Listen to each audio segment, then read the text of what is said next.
These roads intersect, on each one I reflect. These lines write my story. These places change me, each one replacing, like night into morning. I miss the open air, the going anywhere, riding with you like we used to.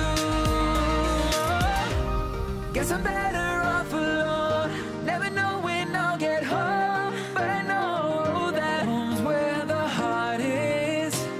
Guess I'm better off this way, moving to better days, but I know that home's where the heart is.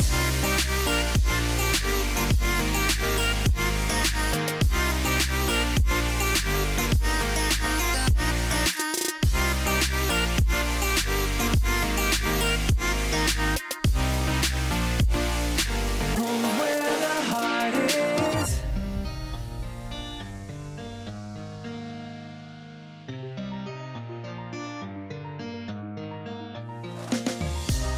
The endless journey, I need not worry, I'll get where I'm going. I made it this far, beyond where you are, and I'll keep on growing. I miss the open air, the going anywhere, riding with you like we used to. Guess I'm better off alone, never know when I'll get home, but I know that home's where the heart is. Guess I'm better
fragile, like it was built to break off the handle. How'd we get to this place? We're leaving everything behind for new and exciting feelings, but I won't leave you. Will everything we know be lost and changed for something new? Only time will tell, but I'll be holding you. I'll be holding you. I'll be holding you. I'll be holding you. I'll be holding you.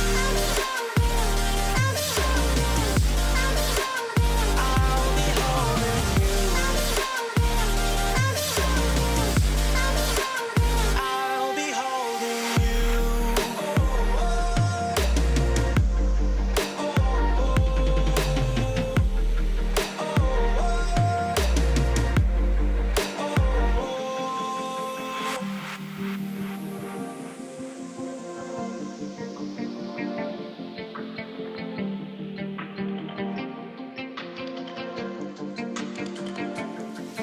Let's slow down. I wanna live right now. I'm not worried, thinking about tomorrow. I'm feeling everything I need from you. It's all I believe in. I know you feel it too. Will everything we know be lost and changed for something new? Only time will tell, but I'll be holding you. I'll be holding you. I'll be holding you. I'll be holding you.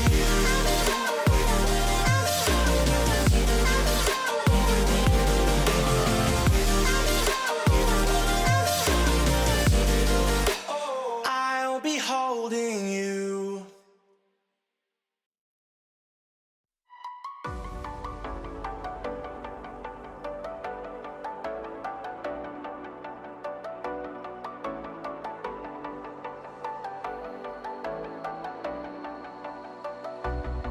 As the leaves start falling down and the shadows above the town, I can finally see you now.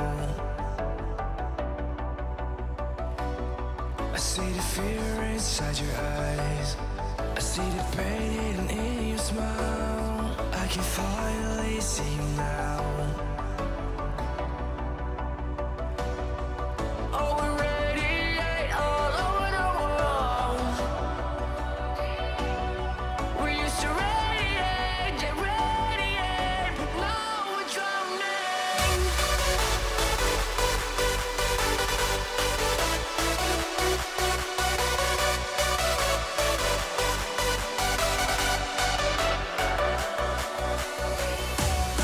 As the leaves start falling down and the shadows above the town, we used to radiate, but now we're drowning.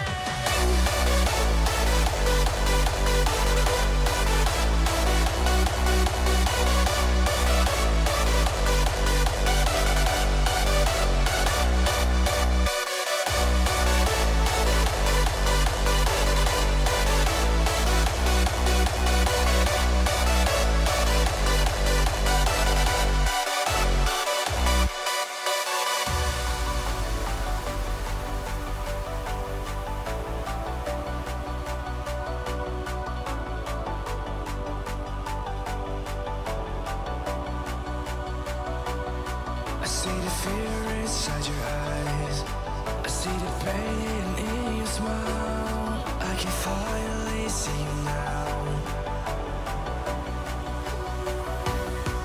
Oh, we radiate all over the world. We used to radiate, but now we're drowning.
the edge, feel like I'm floating through the air.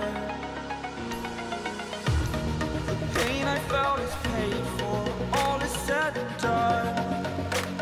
Oh, I am restricted, fixed upon the web. I need to kick the habit that my mind is breathing in.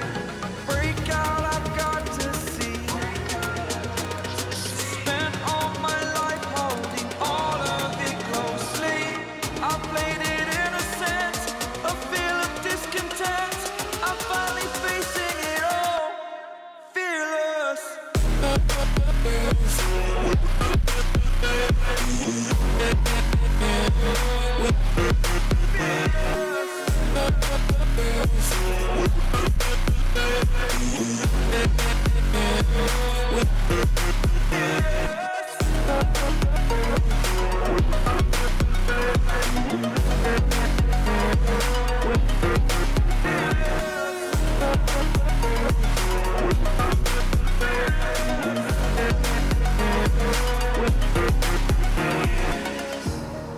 Burning the bridge that keeps us.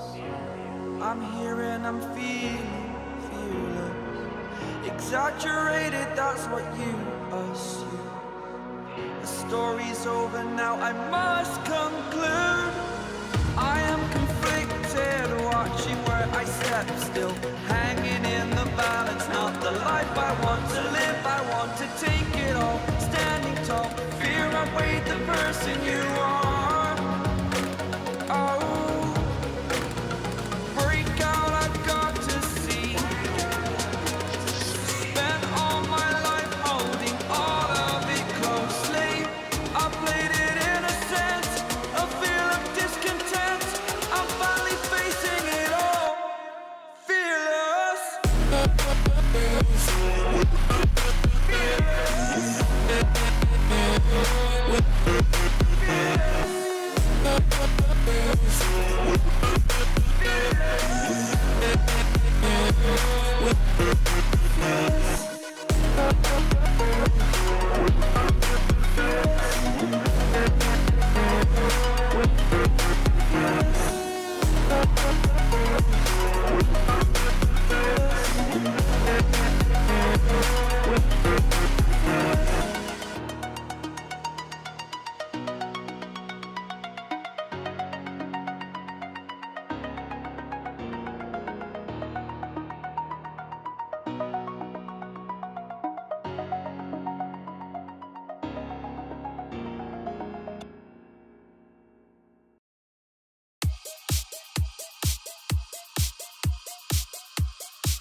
Just feel my heart inside.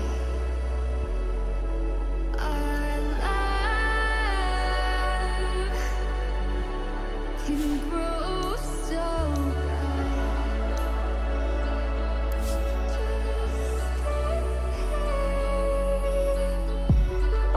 We found a way.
like snow. When it falls in the wind, you know. And you, oh you say you wanna dance. You're wary, you know, you'll end up in the wrong hands. And you're having fun.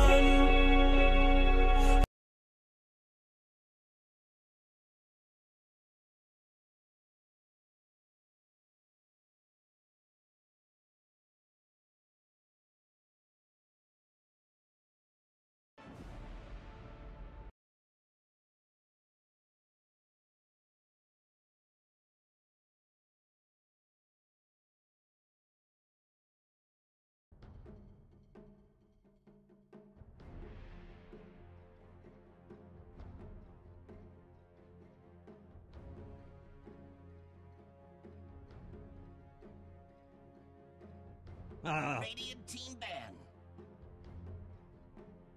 Team ban.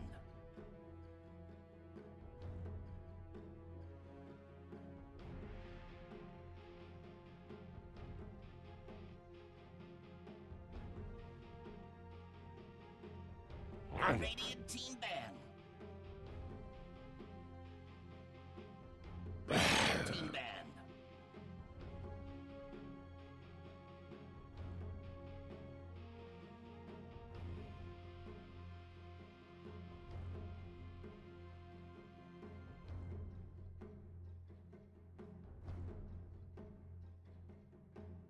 Seconds remaining. 5 seconds remaining.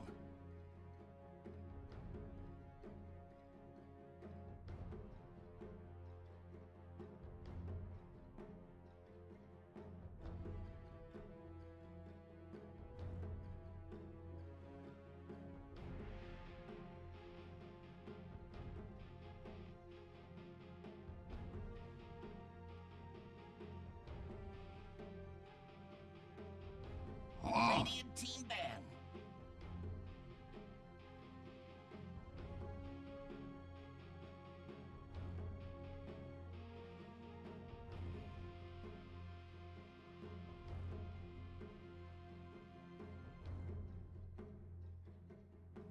Ten seconds remaining. 5 seconds remaining.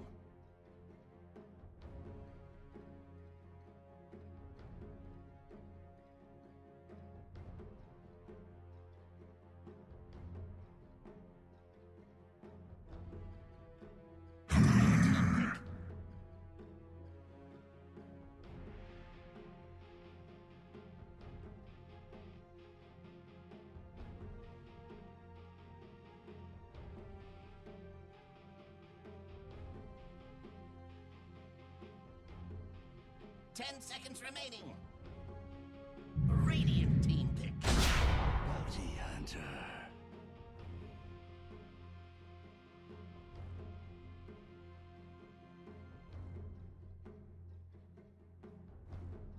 All right, everyone. Welcome to the PGL Bucharest Major 2018 SCA qualifiers. We are getting towards the pointy end of the qualifier at this stage. This is the last match of Group B, best of 3 between GeekFam and TNC Pro Team. Winner will be advancing into the single elimination second phase of this qualifier to play against Fnatic, which will actually be played a little bit later today. We've already got a little bit into our draft here.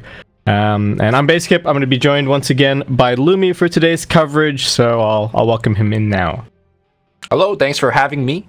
I've been having a good day watching quite a lot of video games on Awesome Games Done Quick. Zelda Breath of the Wild any is highlights? Coming on right now, but unfortunately I have to cast Dota, so I'll catch that one on the VODs. Yep. Well, fortunately you can't really be spoiled, so you get to watch the Dota now and then still go enjoy the run later. Yeah, I'm sure Prebo will be spoiling on Twitch chat. Somehow. Actually, you can't actually spoil it, right? That's the thing, you can't. I mean, they could like tell you what the time is, but Sure. unless you're I don't know if not too many records get broken at GDQs. Anyway, so we got a bit of a draft in front of us. GeekFam, they've been banning this Omni Knight and picking it a lot, so they're going to get rid of it.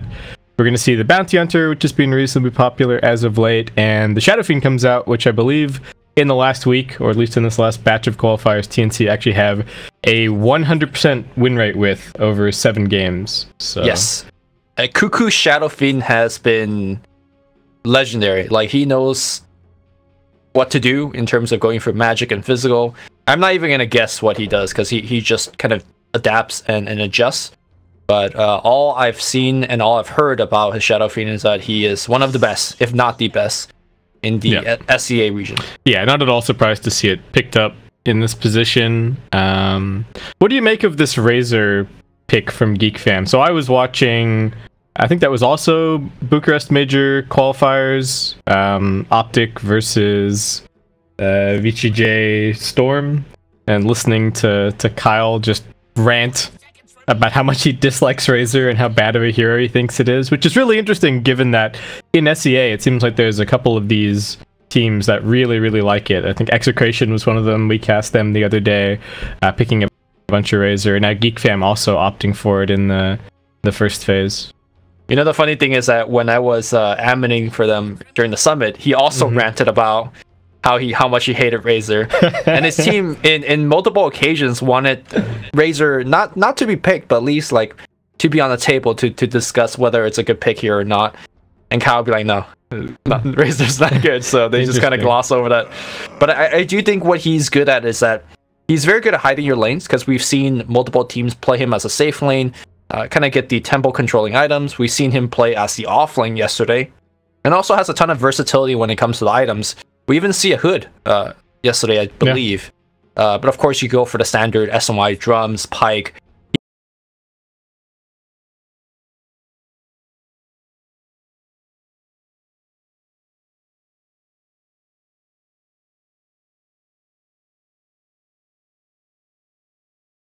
Even like first phase banned by a couple team here in the SEA. So definitely a lot of respect for this hero. Personally, I'm more on the Kyle side of things. I don't like the hero a lot, but the teams feel comfortable with it, and they're running with it. Yeah, and the one thing that I will say, on the one hand, I don't know if this is a perfect Razor game. To me, the best thing about Razor is his ability to completely dominate a lot of these really annoying offlaners that we see. But at the same time, picking it early puts pressure on TNC in terms of, okay, maybe now they don't feel comfortable picking, say, a Tide or one of these other offlaners that's going to be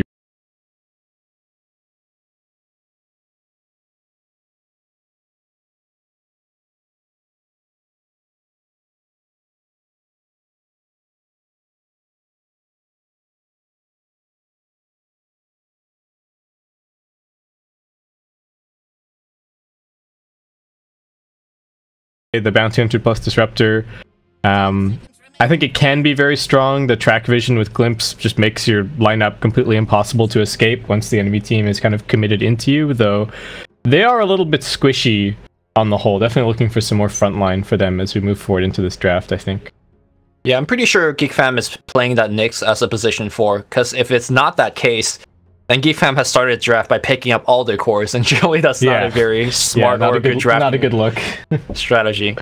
Also want to point out that TNC has banned Clockwork in phase 1, but still decided to select the Shadow Fiend. So this shows that they're a team that, I don't want to say they necessarily think the Clockwork Shadow Fiend combo is bad. It's just that Cuckoo as a player and TNC as a team don't really need that. He is good enough on his own. Also, they could think that, and some teams also think this, is that Clockwork's a pretty good counter to the Shadow Fiend, especially early on. Once you wrap behind the Shadow Fiend, he has very little play from that point on. In the mid game, if you hook in with the then the Shadow Fiend also has very little counterplay, especially if he's going for the spell Shadow Fiend.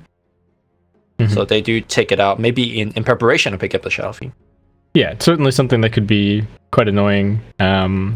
Like you're saying. The other thing, even with SF on mid, is against other position 4s where you get ganked and you can sometimes still turn around and like triple raise the position 4 or triple raise the mid laner and still pick up a kill in exchange. That doesn't happen really with Clockwork. The battery assault just interrupts your cast animation nonstop, and then you have a not so fun a time. And TNC gonna opt for a Chaos Knight here. Alright, so leaving their offlane pick presumably to last.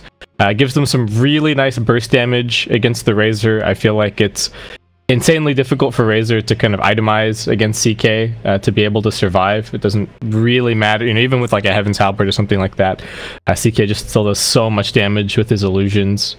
And the AoE on GeekFam is okay, but it takes a little bit of time to set up and isn't necessarily hard lockdown. So I think this is quite a good CK pick. What do you make of it? Yeah, I think I want to kind of follow up your point about the time, because yes, there is AoE, but the time that you take off get off a plasma field or a dual breath or macro pyre, you could just lose 2 heroes at that time, because Chaos Knight is one of the fastest hero killing heroes out there. And I think for heroes like Razor, Jakiro, and even Nyx Assassin, they generally want to take the fight relatively on the long side to allow their abilities to be used once, twice, a couple times. But Chaos Knight is all about kind of the complete opposite. So I feel like TNC is getting the better end of the draft, at least for now. Yeah, and they have I like the addition of a little bit of extra catch as well, since they don't really have great ways to set up for the Disruptor early on. So even just having a Reality Rift or the Chaos Bolt is certainly going to be helpful in that respect. And GeekFam picked the Jakiro. I mean, we've been seeing a decent amount of it. I don't think it's bad by any means. Probably actually fairly decent Jakiro game. If you wanted to, you could go and play around mid, maybe put a little bit of pressure on the Shadow Fiend, try and protect their mid from any Bounty Hunter harassment, and gives them some building damage, which they may have been lacking a little bit, especially if Puck ends up going mid, right? Then you're not really getting a whole lot of right-click damage from your mid lane, so I think getting some Tower Siege is always going to be helpful. But we got Void banned out, we got Darkseer banned out. TNC, what are they going to opt for in the off lane? Anything immediately spring to mind, Lumi? Oh, well. No, Pit Lord. Seems okay. Yeah, seems fine. I do want to talk about the Void ban a little bit. Sure. Last time TNC faced off against GeekFam, I believe it was actually in the same event early on the bracket, and TNC was able to chew on GeekFam, but the one game that GeekFam did beat TNC was with a 5th pick Void. And for the rest of that series, 1437 just banned out the Void, and it seems like that is going to be a continuing trend here. Obviously, Void would have been great with at least Jakiro and the Razor, but I feel like TNC just doesn't want to play against that hero, and it can be a very strong one, as we've seen in the last couple of days. 4 days ago. I guess we've been covering Group A, so we didn't actually cast that series, but yeah, it makes sense if you don't feel like you have necessarily strong answers to it. And Void is just one of those heroes where he can completely take over a game all by himself as well. If you get the right start, you just start snowballing, you can solo kill cores, can be very, very scary to play against. And GeekFam, interestingly enough, now going to pick up the Terrorblade. So what, are they pushing Puck to the off lane? Razor going to be going mid? I don't know, I'm a little bit worried about this TB pick into the combination of burst and AoE that TNC have. But I guess we'll see. It does have a little bit to kind of frontline for him. I think the Razor definitely going to help in that regard. I think March has been playing a lot of Razors for the team, which is the off lane. Okay. But they generally give him the safe lane matchup. But the problem with this pickup is that I don't know if Terrorblade is comfortable going on the offensive just to give your Razor the safe lane. I think the laning stage is going to be a little bit awkward for GeekFam. Yeah, we'll see. How well do you think they deal with the Bounty Hunter here is the one thing. If you're trying to give, I think that's the one problem, right? If you're trying to give somebody a 1v1 matchup on your safe lane and you're GeekFam this game, I feel like the Bounty Hunter just goes to that lane and kind of, no matter what the matchup, he's going to be able to tip it in their favor. So we'll see what happens. Yeah, I don't think Razor is actually the best hero against the Bounty Hunter. Well, it actually completely depends on his HP. When you go on Razor when he's full HP, he just kind of sits there and fights you back. In fact, he links you up. But if you're low, then Razor probably just needs to run. Razor starts with boots first, so looks like this is going to be more of a dedicated offlane Razor. Yeah, maybe getting a little bit of help from one of the supports. Could definitely see the Jakiro playing up there a decent amount. In terms of how they're going to be helping out mid, I guess that's the other question. Looks like TNC going to be grabbing The two bounty runs over on this one side. Tim's going to try and, well, he's going to lay down with a little bit of harassment here, in fact. Does see a sentry, but it's in the backpack of the puck, and he definitely does not want to use it to just secure the bounty run. So it just ends up being some value harassment. He may even try and harass him a little bit more as he's making his way over to the mid lane, just for a little bit of extra value. I think he saw enough heroes there to realize that maybe the block wouldn't be good. And looks like March is gonna pop in the mid lane to maybe block a little bit for his friend. Nope. Chuan was able to actually, I believe, just orb over after the rune being picked up. That's the beauty of this 80 mana cost orb these days. Can actually use it a little bit more in the early game. Okay, so looking like it is going to be a somewhat aggro lane from GeekFam. TNC also making adjustments at the moment. Looks like the bounty kind of scouting out a little bit. They realize what's going on, and they are going to be swapping the Underlord over to top. He is going to miss out on a little bit of experience to start with. They got a stun, harassment coming in onto Cuckoo. The orb also going to end up connecting. 1437 and Tim's both in here. They're going to lay some damage down onto the puck. I think he's going to be just fine. There is a sentry ward over here on the high ground. Was that pinged out by Tim's, it looks like? Kind of realizing what's going on. The support being here is just to secure Shadow Fiend the last hit, who currently has 0. It's gonna be rough. I mean, Puck has such a high base damage advantage over him, and the Nyx is also here harassing him. This is really rough for Cuckoo. Yeah, I mean, it is certainly annoying, but I feel like the thing is that Shadow Fiend's just such a good catch-up hero, right? Like, they can either come and they can try and secure him some souls early on, or they can just go and stack 1 or 2 camps, and he'll be okay. March taking some damage here. Do have the level 1 point up in the Chaos Bolt from the CK. We haven't actually been seeing the Chaos Bolt so much out of some of the CKs that we've seen in our recent games, right? Cuckoo in a lot of trouble in the mid lane. Jukes into the trees, pops the Fairy Fire, but now runs out of her. First blood goes to GeekFam. I mean, he can catch up, but I think you still need to do well in your lane to begin with, right? Yeah, I guess so. I think it's definitely important. You don't want to fall behind and just become food for the Nyx Assassin or easy ganks with the Puck moving around. Because that's the other thing. Puck is definitely a hero that if they start to take over the game, you know, get a blink and a veil, can quite easily solo kill most of the heroes on the TNC side. And then some of the tankier cores maybe just take a single +1. It's going to be very scary. So before that gank, you were asking about the Chaos Bolt build? The CK build. Yeah. I think only Envy goes for 0 bolts. Seems like most of them do actually just go for relatively standard, you know, 1 and 1 at level 2. Yeah. Oh, alright, more harassment onto the puck here over at mid. Tim's getting involved. We've also got Play Hard in here. 1437 with a haster, and everybody is just in the mid lane at the moment. And that seems to be working out still just fine for the puck. He's got 15 CS. The Terrorblade is kind of cruising along up top. Both offlaners about the same CS, 8 to their name at the moment. The Razor is completely out of regen, but the CK is a little bit low on the mana department, so not too much of a threat there.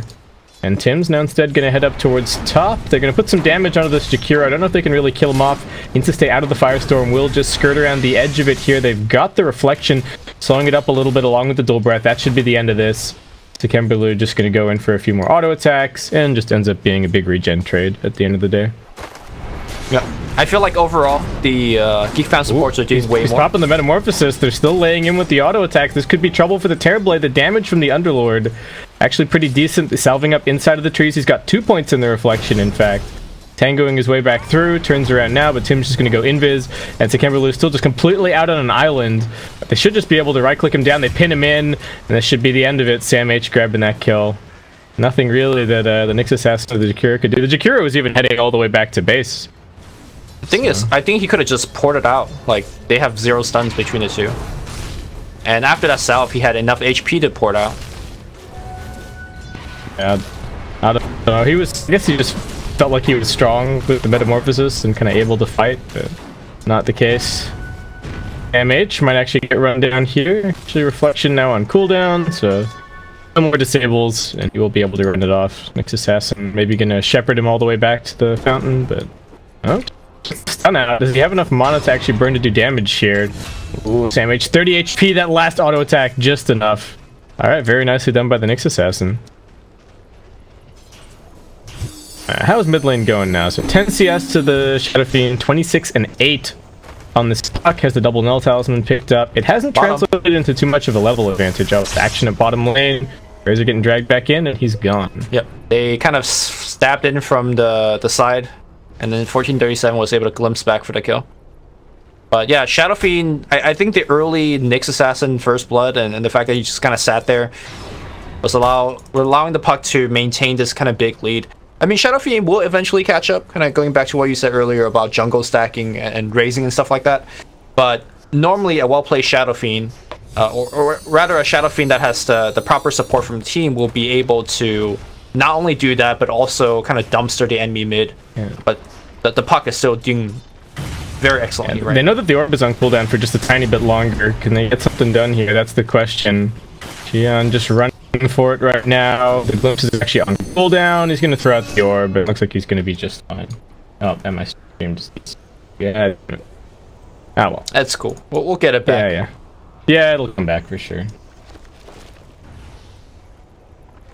But what's happening at top? Razor making a bit of a rotation over towards Sam H. A couple more auto attacks. Looks like they should actually just be able to bring him down here. He's very slow. Violent Field going to finish it off. March does quite a lot of damage into the tower, however, and March just died of this. Pops the wand charges. Not enough to survive. I'm not sure if that was such a worthwhile rotation if he does end up dropping. His TP's off cooldown, but not what they were hoping for sure. Are they actually going to just keep the Terrorblade here, or is he going to swap down now? Seems like with the Razor dead, he's going to just port back bottom. Okay, so they're just going to leave him here against the Underlord. It does feel like the Underlord's getting quite a bit, but at the same time, they're going to go on Sam H once again. Points up in the Metamorphosis. Still Breath slowing him down. Looks like they are going to give him at least a little bit of respect, or at least respect the Atrophy aura. So even though right now Fnatic, or rather not Fnatic, TNC is a little bit behind, I think their team lineup allows to play a little bit behind because they have the Bounty Hunter, they got the Shadow Fiend that could catch up, and also I just think they scale a little bit better in late game with the ability to actually go for a lot better ganks in the mid game. But we'll see if the mid game part is actually true, because on one side you got the Shadow Fiend who could go for the magic build, on the other you got the Nyx Assassin that could be ganking around. And speaking of Nyx Assassin, 1437 going to be brought down at bottom. They are being pretty successful with the Razor rotations. They got Terrorblade and Jakiro hiding in the trees over here on the side. Raven also making his way over. They're going to lob down damage onto the Jakiro first. He's going to be brought down, play hard, TPing in at the right time. Don't get the mana bring out Raven. Can they TP him out of here? It's taking a very long time. The Salve's going to be enough to save him. Tim's meanwhile in the back lines has managed to just scoot his way out of there. So pretty deep dive, but does not go... is not punished. Man, that Reality Rift almost saved Jakiro. He kind of pulled him out of the fire for a bit. But, yeah, he almost managed to run away. Had to invest some more spells. Alright, well, Shadow Fiend's still been farming away. In the meantime, has now caught up in terms of CS. Cuckoo just working his way towards some treads. Tim's thinks about damaging the puck here, but does need to be a little bit careful, actually. The burst damage might just be enough to kill him off. Unfortunately, Coil doesn't do any damage by default, but doesn't fade in time, and he'll be brought down. And once again at bottom, March just able to run down 1437. He's still got some stolen damage here. Raven actually needs to show him a little bit of respect. He'll tank some hits on his way back to the tower. And now with the coming in, though, he wants to try for the turnaround. 1437, maybe with some revenge. Doesn't have the glimpse. Razor a little bit too fast. And that's going to be the end of that. Yeah, downside for Disruptor is that early on his cooldown was so bad with a glimpse that once you use it, you can't use it for a while. He really doesn't have any damage apart from a level 1 Thunder Strike. And we're well beyond that point. So 1437 just needs to sit tight, maybe pull a little bit and try to get himself the level 5, level 6. Not going to be easy. The Bounty Hunter are also a little bit behind in terms of levels at the moment, so not completely clear where the tome priority is going to end up being. And March is being scouted as he makes his way down towards bottom. He is going to have a little bit of help in the form of the Nyx Assassin, who already has level 6. Play harder. What's he going to look for first? They are actually trying to go on the Razor. Do they have the burst damage? That's the question. There is going to be stun, counter initiation. March trying to find a little bit of distance, turning around the Dream Coil now, catch onto 3. The CK completely stunned up. He does have a couple of stick charges. Raven able to make it around the corner. They get the glimpse back. Is that going to be enough to save the Chaos Knight? I'm not sure. He is quite fast. March. Phase boot after him. Plasma field not going to connect.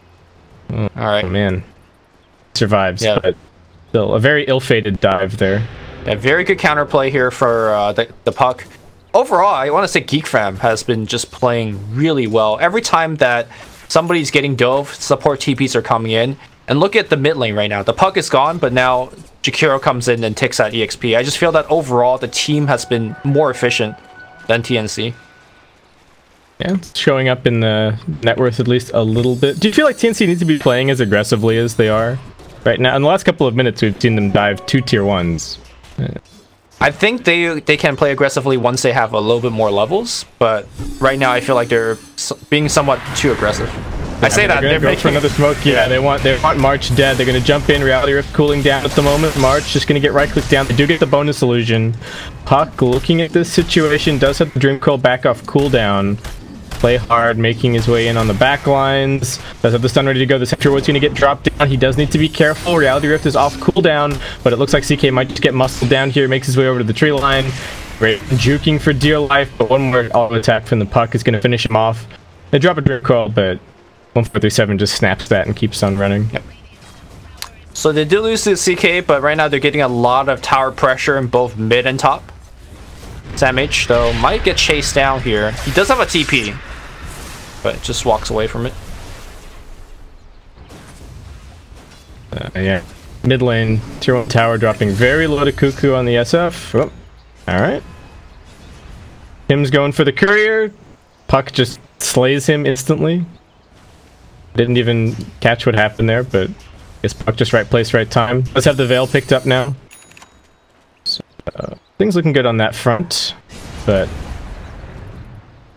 Cuckoo has caught up pretty magnificently. I don't know if you're still showing CS, but if you look at the CS real fast, you can see that he's actually up 30 CS over the Puck, who, you know, again, earlier was dominating him in the lanes.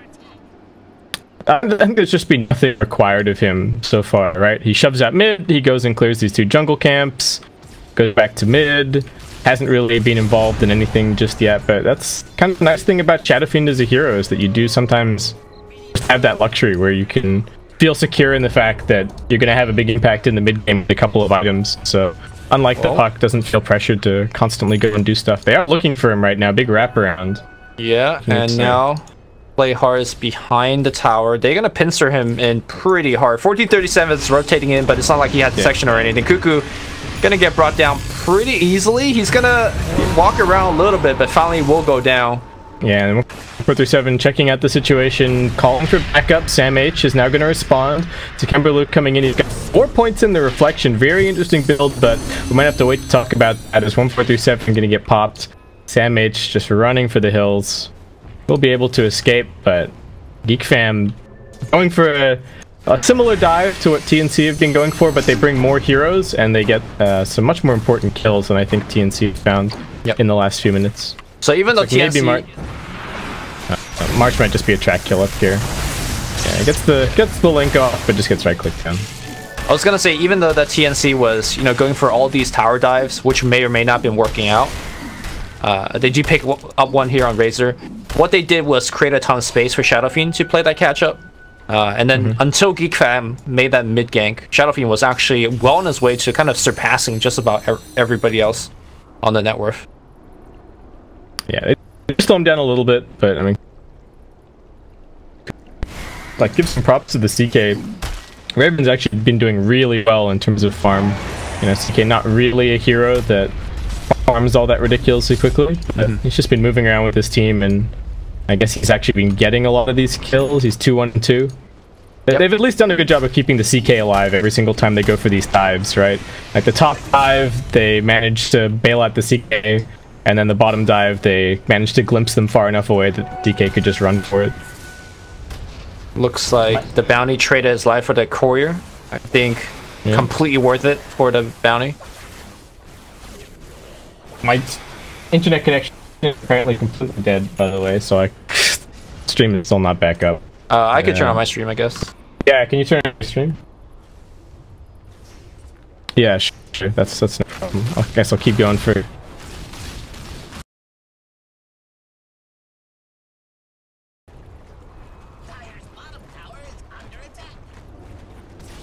It's a pretty small overlay, but just anything for people to be able to watch the game. We got a glimpse back on a Terrorblade here. He's trying to dodge his way out of the Static Storm, but it's not going to do enough. Can he get the Sunder off? Barely able to bring him down in time. Now we've got another track on the Jakiro. Another raise from Cuckoo cleans him up. And very quickly, TNC claimed 3 kills. I think across the map, in fact. Yeah, the Razor actually dying up top. March being brought down by Sam H and Raven, looks like, in combination. And TNC, despite being a little bit behind in terms of kills, strike right back the instant that they start getting this track flowing.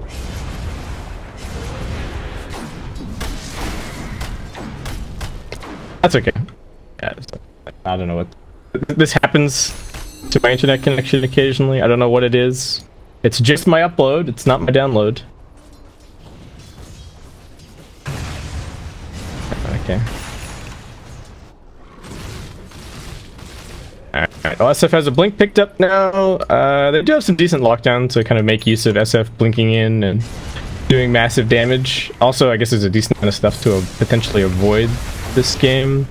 And just moving around the fight. Razor has grabbed a little bit of farm here, and we're not expecting too much from him as the off lane. Well, position 3, let's call it, Razor in this situation. And what do you think? What does his role become in this game as the game goes on? Does he just continue to try and tank up and frontline for the TB? Does he actually need to be a damage dealer? Yeah.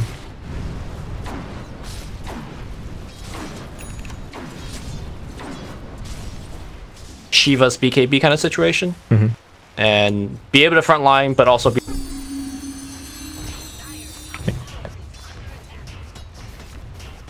Yeah, just go. I'll troubleshoot in between games. All right, we have fire up the stream. This is now my perspective instead of base skips. Sorry, we don't have the proper overlays, but it is the quick short fix. Yeah, better than nothing. Underlord gonna get going here on the mid lane. We got a Dream Coil out onto 2. They are gonna be able to run it off potentially. Static Storm Kinetic Field along with the Pit of Malice breaking up the fight a bit. A few more auto attacks from this Terrorblade. Looks like actually the Dream Coil break may be finishing off the Underlord. Down at the bottom, Kuku's just laying into the tier 2 tower and will be able to blink himself away. So they lose one hero, but actually still making quite a bit of progress on the map. Metamorphosis still up for about half of its duration. Puck moving forward does have the blink and the veil, so it might still be looking for more action as Playhard actually going to scout out 1437 over in the trees here. Lands a nice stun, and he'll just get instantly popped. Fucking with the... Well, I was about to say the efficiency or back towards mid, but looks like he's actually keen to go and hit this shrine with his team. Yeah, this Puck is completely massive. Yeah. The early veil, the early blink. Looks like he's going to go into a Yule Scepters next. I guess just as a nice item to remove track. Of course, just one of the best survival items for Puck. Yeah, it gives you a chance against the Static Storm as well, right? Yep. If you get caught in the Static Storm kinetic build, you can at least just Yules yourself, waste most of the duration, and then likely escape after that. You do need to be a little bit careful against the Pit of Malice, would be the only thing. You know, you can't afford to use yourself in the pit because you just come right back down and get rooted again. But yep. Unless you're just buying a little bit of time for your Blink Dagger. Yeah. Well, TNC, once again, with another smoke. They're chewing through their smokes like crazy at the moment. They're looking for March. They know that he's over in these trees, but they don't know exactly where the smoke's going to break. Raven coming around the corner. March trying to try for the TP out. Oh, couldn't quite see him. I think it's okay. A really good spot. I think it's okay for a bounty team to blow through your smoke like that, just because every kill that you get is so much more important, and you have CK and Shadow Fiend, so whatever kill you're getting, it's likely to translate into an objective. Unfortunately, it didn't connect there for the Razor kill, but at least they got a tower out of it. You can see that right now, GeekFam is up a bunch of kills, but it's actually TNC that's up in actually net worth, because I feel like they are the one that's slightly more efficient after they get the kills. Yeah, I think that's very much the case. TNC are just playing the map quite well. I think GeekFam, I mean, they are opening it up now a little bit more. They just took the tier 1 on mid, they took the tier 1 up on top, so I'm expecting the Terrorblade to probably start taking more control of this dire jungle and continue farming up. He's also going to have his Manta style soon, which is also a little bit of a farm accelerator, depending on how he manages to keep his mod pool going. But 1437 are going to come in here and get a very quick D ward off. Not going to let GeekFam have too much control over the Dire jungle, but the same can be said of GeekFam of their own jungle. They've actually managed to, for the most part, keep Dire wards, out of there. So did you see how they de-warded that this ward over here up on the cliff? Yeah, with the courier. Yeah. So yeah, I was actually thinking nice. The other day when I was playing Dota, where I made the same D ward, but I had a ward there to actually see that ward, so I didn't use the courier. But by going for that D ward, they also know that I must have a bit of vision. So I was wondering if you would always just send the courier, even when you do have vision, just to like double fake them out. Just to fake it out, like as if you don't have a ward. Yeah, make them think that you don't have a ward. I mean, it's probably the other thing is that you could have, you could have put the sentry immediately on top. Sure. Of but if they're paying you attention, then you know that the bounty, for example, was just standing there. It's like something small and random. I was thinking about. To me, it's really those kind of plays where you're like managing the opposing players and like their expectations and their knowledge about the game. Those are the most interesting things about Dota, because it's not just what's happening immediately in the game. There's a lot of like because it's incomplete information, right? Sure. You're expecting somebody to be here. You hear the complaints of pro players against people that they think are weaker players, like they don't move right.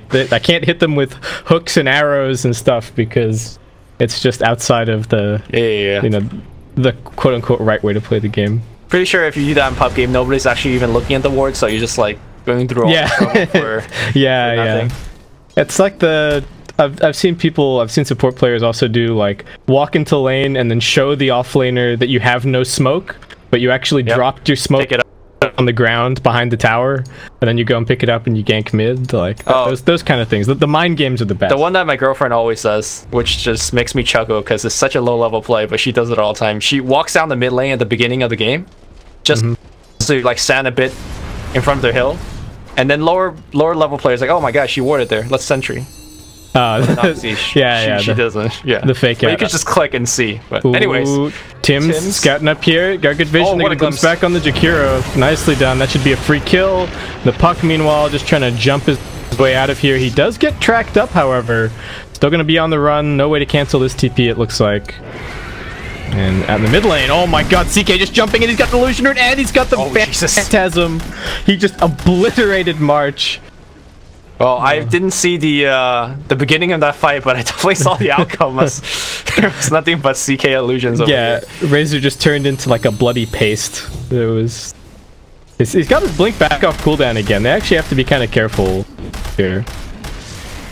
I really like this item on CK a lot. Being able to kind of leave your illusions in a safe spot or out of vision, and then jump in with the blink and surprise somebody is really, really powerful. It's especially important against a team that has a ton of AoE.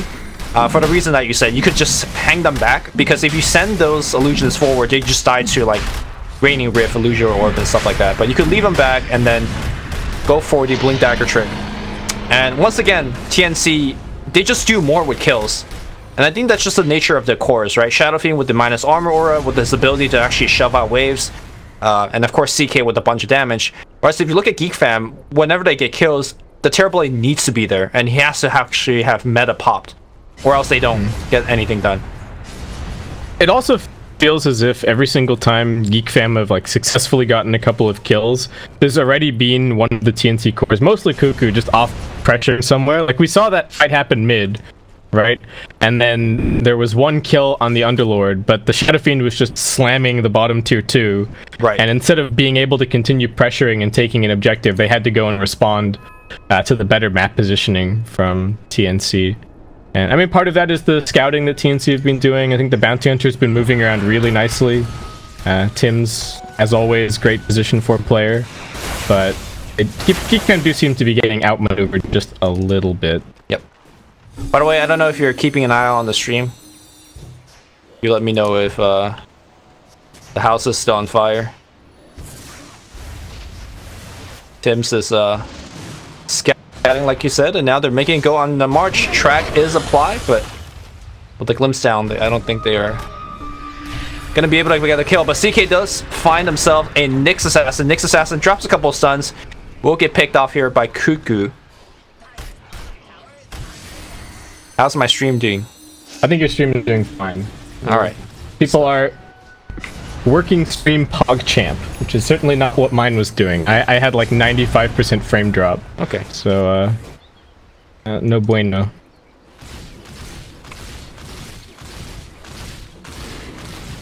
Well, hopefully we could get the fix here. So Cuckoo this game decided to skip the Yules and go for a BKB first. I think that's a reaction to his team just kind of getting dumpstered for a while, right? And then he decides that even if he gets a Yules, he'll still be in a lot of trouble. Yep. Yeah. Nice little curious knife from Tim's, but is he gonna die? Actually, the orb did not connect. Don't break that foil. Tim's is ticking low, but not dead just yet. They're gonna get glimpsed back on to play hard. 4 seconds stun. Shadow Fiend gonna get Yules up, but still has more than enough time to help find this kill. And Puck kicking himself for missing that illusory orb on the bounty hunter. Tim's thanking his lucky stars. Good positioning, some would say, or just lucky. Sure. the Puck's camera was in the wrong position. Yeah, like it does happen. Something about conditioning his behaviors. Yeah. Yeah, something like that. All right, Puck gonna get tracked up. Might use the Yules just to get rid of that in a second. We got Jakiro desperately trying to finish off this tier 1 tower down at bottom. How did Jakiro not have max liquefier 26 minutes in the game? I don't know. I guess he felt like his team just wasn't pushing, or that they desperately needed the AoE against the CK illusions. I mean, look, tier 1s are still up, so you should have liquefier max. That's kind of what I think, but yeah, this is a real sampler pack build, right? It's just like, yeah, I don't quite want everything. I don't want the last point in any of my abilities. I just want 3 points. And he already has 2 up in the macro fire. Yep. Interestingly enough. So we got an Aghanim Scepter finish on the Shadow Fiend. This is not an item that we see too often, even on the spellcasters. Can you speak a little bit about that? It's interesting because it's kind of a right-click item. It's kind of a, and it's kind of like a magical damage item as well. The thing I like about it the most this game is just how it fits in with the rest of his build in terms of just being super survivable. They want this Puck, but I don't think they can do anything about it. I guess the one interesting thing is that it is a bit of a deterrent to the TB in terms of the Sunder, right? You've got a way to heal up now, even if you do happen to get health swapped at an inopportune time. It takes a little bit to get back, but still kind of value. A Puck might just be dead here. Back giving himself a little time, and time is... Whoa! Is he out of there? Somehow lived through that, and now it's going to be Sam H in a lot of trouble. Sam H trying to port away. Will he make it? Yes, he will! Oh my god. That was so close. I thought he was about to die to the stun. Yo, you know what? That mid-air on the stun. Yeah, that totally reminded me of that scene in Harry Potter where they were porting out of Malfoy's mansion and Dobby just got stabbed by that dagger. Do you know what I'm talking about? Oh, yeah. Dude, that's exactly what happened there. Spoiler. Sorry, guys. Yeah. Oh, Raven. All right, Aegis is being reclaimed. They want this kill on March. They've still got eyes on him, but for not that much longer. The track is about to wear out. Tim's gonna get a retrack. Drum charge getting popped. Everyone's popping drums. He's just gonna try and TP over in the trees. He's gonna be okay. Oh, all right. Bounty Hunter not quite fast enough. I think he was outside of the bonus move speed from the track, so couldn't get the reapplication. Hey, I don't mind the SF Ags. I guess the biggest thing to talk about is what other items you think he'd go for. Oh, they found the Nyx Assassin. He's dead. But do you think there's anything that's like immediately stands out as being better? Like, is a butterfly amazing or anything like that? Well, I guess I'm just not really understanding what his intended role is here, as looks like TB is going to get found. He's going to pop off the track instantly. Here comes Raven, but retracked up. Again, Raven's out of the movement speed bonus. And now the coil's onto 2. Bounty Hunter going to snap it. Tim should just get plinked down. No, looks like he's actually going to be able to survive here. Razor now trapped inside of the static storm. Raven popping his BKB, just looking to reset somewhat. Those illusions are going up against themselves. The reflection at least putting in some work. They will be able to help heal up Raven as Cuckoo now marches forward, still on full HP and still has a 9-second BKB in reserve. Meanwhile, the Terrorblade has already used the meta and he's going to get caught by the pit on the backside of the fight. Looks like they might just have to settle for the Jakiro. Nope, so Kimberlu actually going to get glimpsed back into the midst of all of this. Raven now rejoining, decent amount of HP, 3-second stun. Oli still surviving on very low HP over in the trees. Are they going to track him first? Yeah, they will. TNC going for the value plays there, and that will wrap up that team fight. They did such a good job to after the Dream Coil went down, to manage to kite away. Oh, and I guess that's just the BKB timing getting hit by TNC, right? I just had a mental image of 1437 being like a very stern Asian mother. Like, that's showing discipline, telling your team, all right, not get the kill yet, let's get the track off. And now, looks like Nyx Assassin's going to get found here as well. Raven getting his mana burned up. Actually, can he make it out of here? Good toss, giving that mini stun, and Raven picks it up. TNC have been super hitting their stride in the last couple of minutes. The items just keep racking up. The damage keeps getting... It feels like the damage is just far outscaling the survivability on the GeekFam side. The TB does actually have a Scotty, so his farm has picked up a decent amount, but the rest of TNC are just even doing that much better, right? All these track kills. To me, it's also not... It's not just the fact that TNC is like doing more damage than GeekFam's HP pool, but rather GeekFam's also not doing enough damage. Cuckoo, but he's gonna get slowed down. He has a BKB, will run away from it. Aghanim Scepter not finished so just yet. Fast. Yeah. I mean, look at how tanky TNC's heroes are. And then, if you look at GeekFam, who's actually doing the damage? Puck was doing a lot, but I feel like now we're at a stage where his Veil is not really keeping up with the HP pool of TNC. I don't think Terrorblade has enough items yet to pump damage. Of course, Razor is just a Razor. So, I don't know, TNC is just kind of tanking through a lot of these engagements. So. Do you think part of it is that the TB is somewhat getting kited, or not really? I think that's part of it, because he doesn't have a BKB yet, so he's really easily controlled. He needs to play very carefully around things like Static Storm, the Pit of Malice, and he doesn't have a Pike, so these fights are getting fairly mobile. If he gets too close, he just gets dragged in by the CK. If he stands too far away, then he's not dealing damage. Yeah. So I just feel like he's always like 1 or 2 items behind TNC as a whole. Yeah, the one thing that should certainly help is this Aghanim Scepter now picked up on the Puck, so they won't be able to just BKB and run off the Dream Coil anymore. They're waiting for Tim's on the top of this hill. They should easily find him this time around, unless there's a Force Staff for him. Static Storm Kinetic Field getting dropped down. Tim's actually still tanking pretty nicely, courtesy of the Spirit Vessel. Now the Underlord comes running up onto the high ground. Firestorm breaking up the fight even further. Raven jumps in, kills off one more. The 2 supports are already dead. They're going to get the glimpse back onto March. Does not have a BKB to protect him. Into the 3-second stun, but they have the damage. Raven still just waiting at this Dream Coil. Now he can continue pursuit. Gets the Rift back up onto the high ground. You're not going anywhere. And TNC will find their 3rd kill of that fight. Tim's did go down in the end, but everybody was there to back him up. That was a very poetic spot where they killed the Razor right on top of Tim's corpse. It's like, this one's for you, friend. And now TNC, with 3 heroes dead on the side of GeekFam, will push up. First, they have the Shadow Fiend alive, so they got the tower building damage.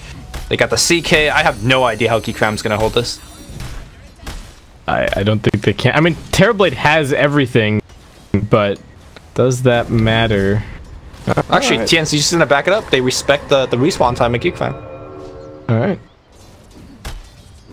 So, what are they close to as well? I guess that's probably the other big decision-making factor. CK almost has a heart. The SF did just pick up his Scythe, but doesn't have the level 25 quite yet, so some pretty big timings coming up soon for TNC. And the other thing that they're probably conscious of is that the Roshan respawn is either up or very soon. So if they risk that high ground push and it fails because of the respawns, then they might actually be giving away a pretty significant objective.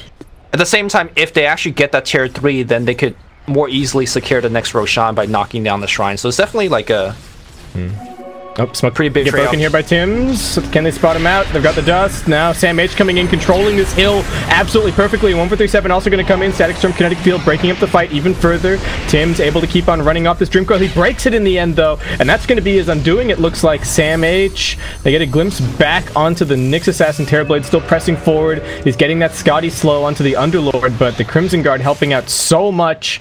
The puck throws out the Yules, but that's going to be the last hurrah for this fight as TNC once again only losing the Bounty Hunter. Oh, Roche is up.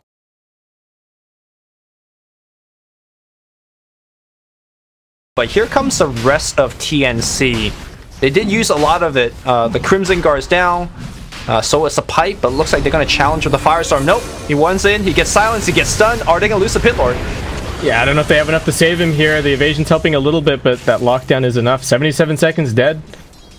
Cuckoo, I think, was really hoping to find a good opportunity to like BKB blink in and pop the Requiem, but unfortunately it was getting cancelled up by the reflection. Now these CK illusions might just end up falling to the same fate. The BKB gets forced out from Raven, but it's extremely defensive.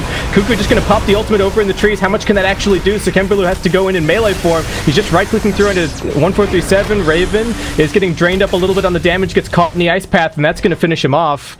And Cuckoo just on the run. TNC unable to find the right angle in that fight, and without all the survivability from the Underlord, GeekFam actually able to muscle through even some of these beefier heroes. Yeah, TNC felt really pressured to challenge that Roche, despite losing the one hero.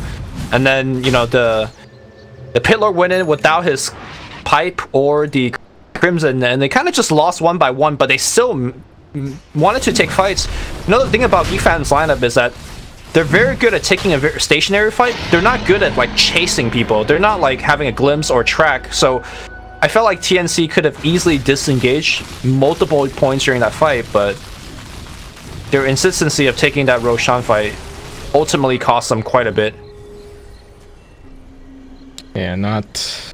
And did they even need to worry? I guess they wanted to defend the Roshan, and they don't really have good ways to harass it either. That was probably what the Pit Lord was hoping to do, right? He was just hoping to throw out a Firestorm, force them out of the pit, and go from there. But I guess the other thing to say is that the vision situation around the pit is not, or was not, very good for TNC either. Meanwhile, GeekFam had tons of coverage, and I think that certainly helped out. Yep. So we got 1437 working on a Aghanim Scepter. I mean, normally I would say that's a bit too greedy, but you got a Bounty Hunter team, so that's fine. Ooh, the whole team getting their smoke broken. TMC just laying his body for the front line, but Cuckoo now... This is so dangerous. They're fighting near the shrine, so Kemperlu just going to start laying in with the auto attacks. Cuckoo, what can he do? He breaks the Dream Coil. He's stunned forever. I don't know if they can save him at this point. Sam H going to do his damnedest, but Cuckoo's going to be brought down dead for 100. They're all still just tagging the shrine. Puck very low, but not dead yet. March is going to get worked on by the CK, but the Sunder comes out, and now he's being slowed up by the Scotty. He's about to be brought down. Armlet Toggle's not going to do anything for him in this situation, as Tim's also trying to make his escape. Gets veiled up. Can he finish off his kill on the Puck? Looks like he should not be able to, and he'll also be brought down. GeekFam, another very successful fight, and for TNC, just another weirdly positioned fight, taking that right on top of the shrine. I feel like the Bounty Hunter... So, I think Bounty by himself is doing the job, because as a Bounty, you want to be running into the jungle, you want to be breaking smoke ganks. Sure, you'll die for that, but you also alert the rest of your team to not take a bad fight. But I feel like after Bounty dies, the team says, "All right, let's still go anyways." And I just don't know if it's been working out. I mean, it hasn't been working out. Yeah. Well, at least they have the Underlord to help defend the high ground. They do have a glyph available as well, but 40 seconds for Cuckoo. The glyph now getting forced out, and they've got the Jakira going to work as well. Sam H trying to move forward. He will be able to put the Crimson Guard up on the building, but Sekemba still just chunking through it. Getting very close to his butterfly. Still has the Aegis in hand as well, along with an 8-second BKB. Play hard, ready to force staff in with the stun at a moment's notice, but it looks like TNC will just have to sacrifice pretty much a full lane of racks. They're going to get the glimpse back in the TB, hoping for some kind of a catch with the CK respawning soonish. If they can pop this Aegis as well, they can keep him here for another couple of seconds. They're too afraid to go in because he has Thunder back up. Yep. And with that, GeekFam swing the game all the way back pretty much to even and look to take the shrines. I think GeekFam's actually ahead. I mean, it's even in terms of net worth, but GeekFam has the map advantage at this point, and they have the Aegis advantage for a bit. Good Scan is going to find GeekFam up the hill, but there's no way that TNC could actually take a fight up the hill. Shadow Fiend is still looking for that soul. 16 away from 46. And this is one of the... I guess this is one of the things about Ag. It has a lot of perks. Cuckoo gonna get sundered despite the blink away. Manages to pop the BKB, but does not want to use it defensively like that. Oh man, did somebody else force staff the Terrorblade in there? I think so. Yeah, the Nyx Assassin force staffed the Terrorblade, and they got the sun. That was sick. Very nicely played. Out from the trees they came. TNC a little bit lax on dewarding their high ground here. Well, they put a sentry down, but unfortunately the obs is just out of range. So there's still great vision from GeekFam, and they're going to use that to come and look for Sam H here. Stun not going to connect. He will be able to pop the Dark Rift and potentially make it out. He's popping every defensive cooldown that he's got, and he'll make it out of there. Okay, but still not much of a commitment from Geek. Didn't really pop anything all that important. And they're now, once again, going to look to force their way up onto the high ground. Metamorphosis off cooldown. Aegis still in hand for a little bit longer. Kimberlu tanking some Firestorm damage, but still looking alright. Cuckoo going to come running forward onto the front lines. Does get the Hex off. Can they burst him down? Oh. This could be a problem if he gets the Sunder off. 2 seconds. Is it going to be enough? Okay. Oh, they just kill him. He lifted his hands. Be able to kill him again. Here we go. He pops the BKB. Now Reality back in, and now he's going to fight right in the middle. Can he actually Sunder? He's still looking pretty good so far here. Down about half HP. Sunder is going to get used now. Cuckoo in a lot of trouble. The coil is going to break. He's going to go down. Raven fighting right inside. Okay. Marcus used the cheese. He's dropping really low. Looks like he should be brought down. So Kimberly trying to escape.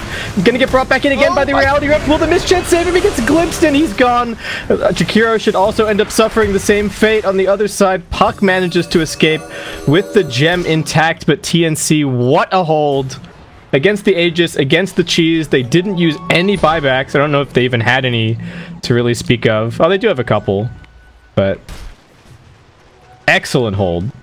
Yeah, that was a 5,000 net worth swing fight. They did lose the range racks, which I'm not sure if the fight recap actually took in, but that is track for you, baby. I mean, I don't know how much gold 1437 end up getting, but he is now halfway to that Aghanims. And the reason I keep going back to that is that I do feel like this is one of the ways that TNC could get back into the game. The Puck's Aghanim to me was what brought GeekFam back in, because it really made the Shadow Fiend as well as the Chaos Knight relatively useless in the fight, and I feel like 1437's Aghanim could do the same to the Terrorblade, the Razor, and the Puck. Yeah, it's gonna be really scary for TB, right? He's relying a lot on the Manta, on the BKB, on just being able to BKB and then get his Sunder off. So, and we're also getting towards the point of the game where one fight that's 5-0 one way or the other can be, you know, multiple lane of racks and just completely end the game. There are still some tier 2s up around the place, which are still a little bit of an obstacle, but both of these two teams do push quite fast, especially the CK and the Terrorblade, right? If they survive with a lot of illusions intact close to the enemy base, they're just gonna wreak havoc. I guess it depends on where the fight happens. I mean, TNC just won a 5-0 in their base, but they're not really able to, you know, march across the other side. But if TNC wins the fight, let's say out of GeekFam space, then yeah, for sure, they'll be able to take some Braxes. All right, Cuckoo's got an Octarine core up now, so 9.9 second cooldown Hex, I guess, is the biggest thing. What else? 4.5 second cooldown on Raze. Sure. Maybe impactful. I mean, is this the end all be all of the spell Shadow Fiend? You know, just kind of be more of a utility for the team? Yeah, I guess so, right? You got some lockdown, you got a little bit of magical burst, you can in a pinch right click, but I feel like for the most part he's just going to be, we even saw it against the Terrorblade there in that last fight, right? He kept his distance and just spammed raises. They did not want to really engage him toe-to-toe, and it makes complete sense. The Terrorblade's got a butterfly and 38 armor, so sure, right clicks are not really doing that much. I mean, you say maybe that's the intention. You say that's a little of magic damage, but considering that it is a 4.5 5-second cooldown the raises, it will add up to be quite a bit. And that cooldown reduction on his Blink Dagger is also allowing him to play like anti-mage right now. He is going ham. Yeah, 5.4 second cooldown blink is actually pretty nutty. That is anti-mage blink. Yeah. Pretty much. Yeah, sometimes I wish we could cancel Aim's blink with damage, but there you go. Oh, that would make that hero unplayable. Yeah, oh, no, it would. It'd be 100% unplayable. But, you know, it's anti-mage. You go far enough back in Dota's history and you couldn't cancel Blink Dagger with damage either. That was that was an interesting time. It was you'd be chain stunned by like 4 heroes, but then if somebody ever drops that chain stun, you're just out of there. No problem. Yeah, those are like 10 Blink Daggers. Blink Dagger every game. Yeah. Except on the heroes that already have Blink built in. It's either like Blink Dagger hero, and then that's why heroes like Queen of Pain, Mirana was so popular back then, because it came with a free Blink, so you could get other items. I still remember back in the days where Melk, he was playing middle for MYM, and he was, I think he had a legendary Queen of Pain game where he finished like a 20-minute hex, which by today's standards is like absolutely atrocious, but back then that was pretty godly. And because he got a hex on Queen of Pain, because he didn't even get blink, he started like killing everyone, because you can't blink when you're hexed. And yeah, the hex rush was sweet. It was a thing back in the days. Yeah, it was a thing. But so many things were a thing. Like people used to buy Battle Fury on Medusa and Potom. Like I don't know about that. I don't know if that's a thing. I don't know if it was a good thing, but it's certainly a thing that happened. I got a wraparound gank here from GeekFam. They're looking towards Sam H. He is the tankiest target, but the fight's a little bit split from TNC, and they can't really decide the best way to approach this. Sam H, can they get him up onto the high ground? Yes, they can, and now they get the reality rip. 4-second stun onto the Razor. He's hexed up. Can they burst him down? That's the big question. They're going to lay it down with the Requiem, and the rest of GeekFam just can't make it up onto the high ground. It's a 1-for-1 so far. Both position 3's lost. Disruptor's stuck in a nice path, and he'll be finished off. As now Raven potentially looking to re-engage. He still has the BKB. Healing back up with his heart. Terrorblade also going to try and take a high ground of his own, but it looks like both teams will just end up resetting. Ooh, that Force Staff was very, very important. Just dragging the Razor close enough to the cliff that they could reality rift him. But here's the thing. Roshan just spawned and GeekFam's up a hero right now. Yeah. Terrorblade walks in and he has more than enough damage now to punch through the big rock man. Will TNC make the same mistake? Looks like they're going to just back it off, concede the Roshan. And this time it's coming with the Refresher Shard. The question is, who's getting that Refresher Shard? I feel like the Terrorblade is a little bit slot limited to take it, so maybe just give it to the Puck. Sure. I mean, he's also very, very stacked on. I mean, he just backpacks both of these items. I mean, you can go double Eye of the Storm if you're Razor. That's. I mean, double hexes is. Yeah. Important. I'm happy to see the double coil. Yeah, double coil. The coil has been so impactful. Fights. The 4.5 second break stun is pretty nutty. I would anticipate that he'll just give the cheese over to the Razor. He definitely makes pretty good use of it. He's actually starting to get pretty tanky. Got that Chivas that you were talking about earlier. We got a Lincoln Sphere up on the SF, but now Cuckoo has to decide how he actually puts that in his inventory. Oh god, Arcane Rune, baby. Alright, what do we got? 2.7 second cooldown blink, 5 second hex. It's almost a perma hex without rearm. That's actually insane. Oh, you give that Refresher Shard to the hero, so he can make an X this Macropyre. With his Macropyre. Let's go. How does that even work? Did they interact properly? Did they take double damage? I don't know. I actually don't know. You would hope so. Tested it. But yeah, somebody get back to us. All right, TNC with the smoke. They're hoping to jump them outside of the base here. Don't want to let GeekFam get set up. Oh, Cuckoo is hesitant to nuke these waves out. Are GeekFam paying attention is the question. Scan going to be used. Radiant take the high ground. They might be in a slightly better position this time around, but TNC actually just shoving the wave down mid. And GeekFam, they don't have a creep wave close by. The closest that they can go and shove is bottom.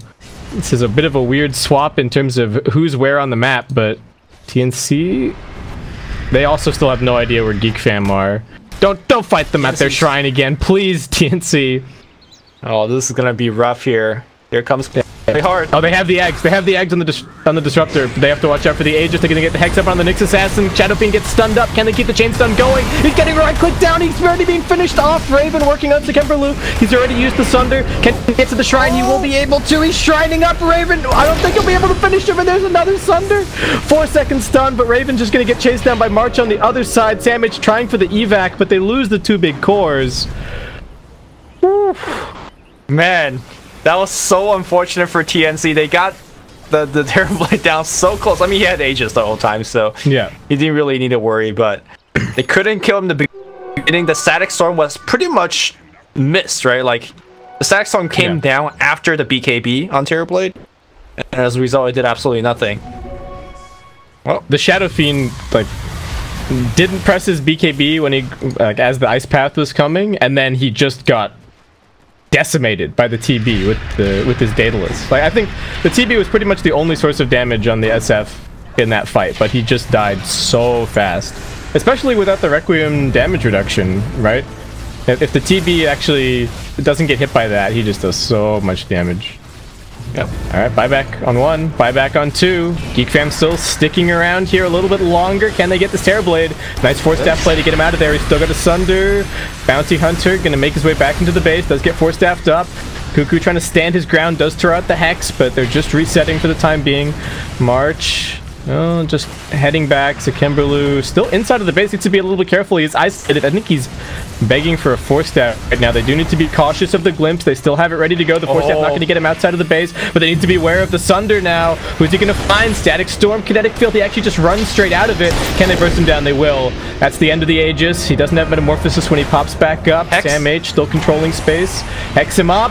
Can they burst him? That's the question. Requiem Bomb coming through. He gets up the BKB. Now the Sunder just going to start laying in with the auto attacks. They're trying to burst down March. He doesn't have the cheese. One more auto attack's going to follow after him as Cuckoo picks up the double, but now he's trapped. He gets another Hex out. Terrorblade taking damage. Mass buybacks from GeekFam. They know that they need this Cuckoo kill, and they're going to get it. Dead for 110, but Raven finishes it with the Chaos Bolt. Oh, they're back in the fight. Puck also returning. They get through the lane of Rax. Buyback as well from the Terrorblade. GeekFam just flexing the buybacks at this point. And it's a 3v5. Phantasm's gonna get used here. I hear on the top, and it's gonna be going on the Razor. Razor dropping a little bit. The Ice Path is actually stunning everybody. March is still alive. He's gonna get rerouted. He finally goes down, but now here comes Terrorblade again. Sam H trying to get his buddy home, but the bus is too slow. Oh, the cores die one more time, and now GeekFam recognizing that they will take the throne. This has gotta be GG. Yeah, I don't know what else they can do at this point. Sam H gonna do everything that he can. Bit more damage. Firestorm doing decent work. There is a Sunder ready to go as soon as he gets out of the silence, but they bursted him. The Ancient is still alive. Tim's will be brought down. Buyback from Sam H. 1437 still doing everything that he can. They don't have either of the 2 big right clickers, so TNC might actually be able to hold this. Underlord is turned into the right clicker. 210 Atrophy Aura, baby. Hit him. He's right clicking through everyone.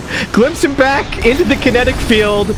Oh, Puck's still looking to burst down 1437, but he's a little bit too tanky. The Firestorm finishes the Nyx. But the Rex? Yeah. I guess they give up the Rex at this point. The siege units. So, yeah, just use him, keep him away. Don't let Sam H come and defend. Yeah, I think that at this point the wagons are going to get it for sure. Sam H realizing what's going on, he just has to defend the throne. 15 seconds to Shadow Fiend. It's not completely over just yet. Well, TNC holds on. So let's talk about their Mega Creeps defense. They just don't have any, right? Because pretty much Shadow Fiend has been relying on raises to deal with it, and he needs to, I think, make a transition for a physical build, but I just don't think he has gold for it. Just buy Battle Fury on Underlord, dude. That's the... I'm sure that's the answer. I mean, it's actually not bad. He hits That's not really terrible. hard. But I guess he just doesn't have... Look at him. He's really not attacking that quickly. He does have Firestorm. I mean, they're at least managing to push it out of the base pretty far. I mean, Roche, still not for a those while. are not the mega creeps, right? These are just just the upgraded creeps. Oh yeah, Pushing out, like, mega the next creeps. wave of- Yeah, mega creeps on their way now. Okay, yeah. Yeah, I don't know, dude. It's gonna be rough. Yeah. And Puck has his Puck has an Arcane Rune. He's gonna just play with the megas, I guess. Keep shoving waves. Actually, it seems like Cuckoo, if he triple raise one wave, you still clear it. So maybe they could hold. That's the 150 raise damage talent for you, I suppose. All right. He doesn't have boots at the moment. He just opted to. Yeah, he got blinked, dude. He's anti-mage. Yeah. It's fine. That's true. I mean, you're not really walking away from anything at this point, either, right? It's like, is it that relevant? What else is going Probably on? not. Razor's got some BOTs. The one thing that GeekFam do have to be a little bit careful of is they used almost every buyback in that last fight. It's literally just Puck. It's Puck who has a buyback and Bounty Hunter who has 1700 gold to farm to a buyback. Every other player in the game used their buyback in that last fight. Oh man. And let me tell you, TNC is going to make gold to me a little bit faster. They're going to be, that's pretty much farming all the creeps on the map. Sure, the Radiant could hit neutrals. But also, if there's going to be any fight going on, track is still going to give, ideally, TNC a little bit more gold to work with. Don't worry, Puck has 420 GPM, moon shards on their way. Yeah. But unfortunately, it can only be moon shards. But there you go. I mean, you can start buying stuff for the supports as well, right? Get your gems, get some sentries. Make Tim's really sad because there's just sentries everywhere. Is there anything else that Puck wants to buy at this point? Is there any point in having like a refresher or subbing any of these items out? Let's see. I think having a Gonna coil refresher on in the your same backpack edge. would be nice. Oh, 1437 running forward under the Glimmer Cape, hoping to find a glimpse back. But GeekFam got to do a better job at dewarding their side of the map. There's some there's some dire vision that I feel like really shouldn't be here at the moment. The Jakiro. Oh wait, who has the gem?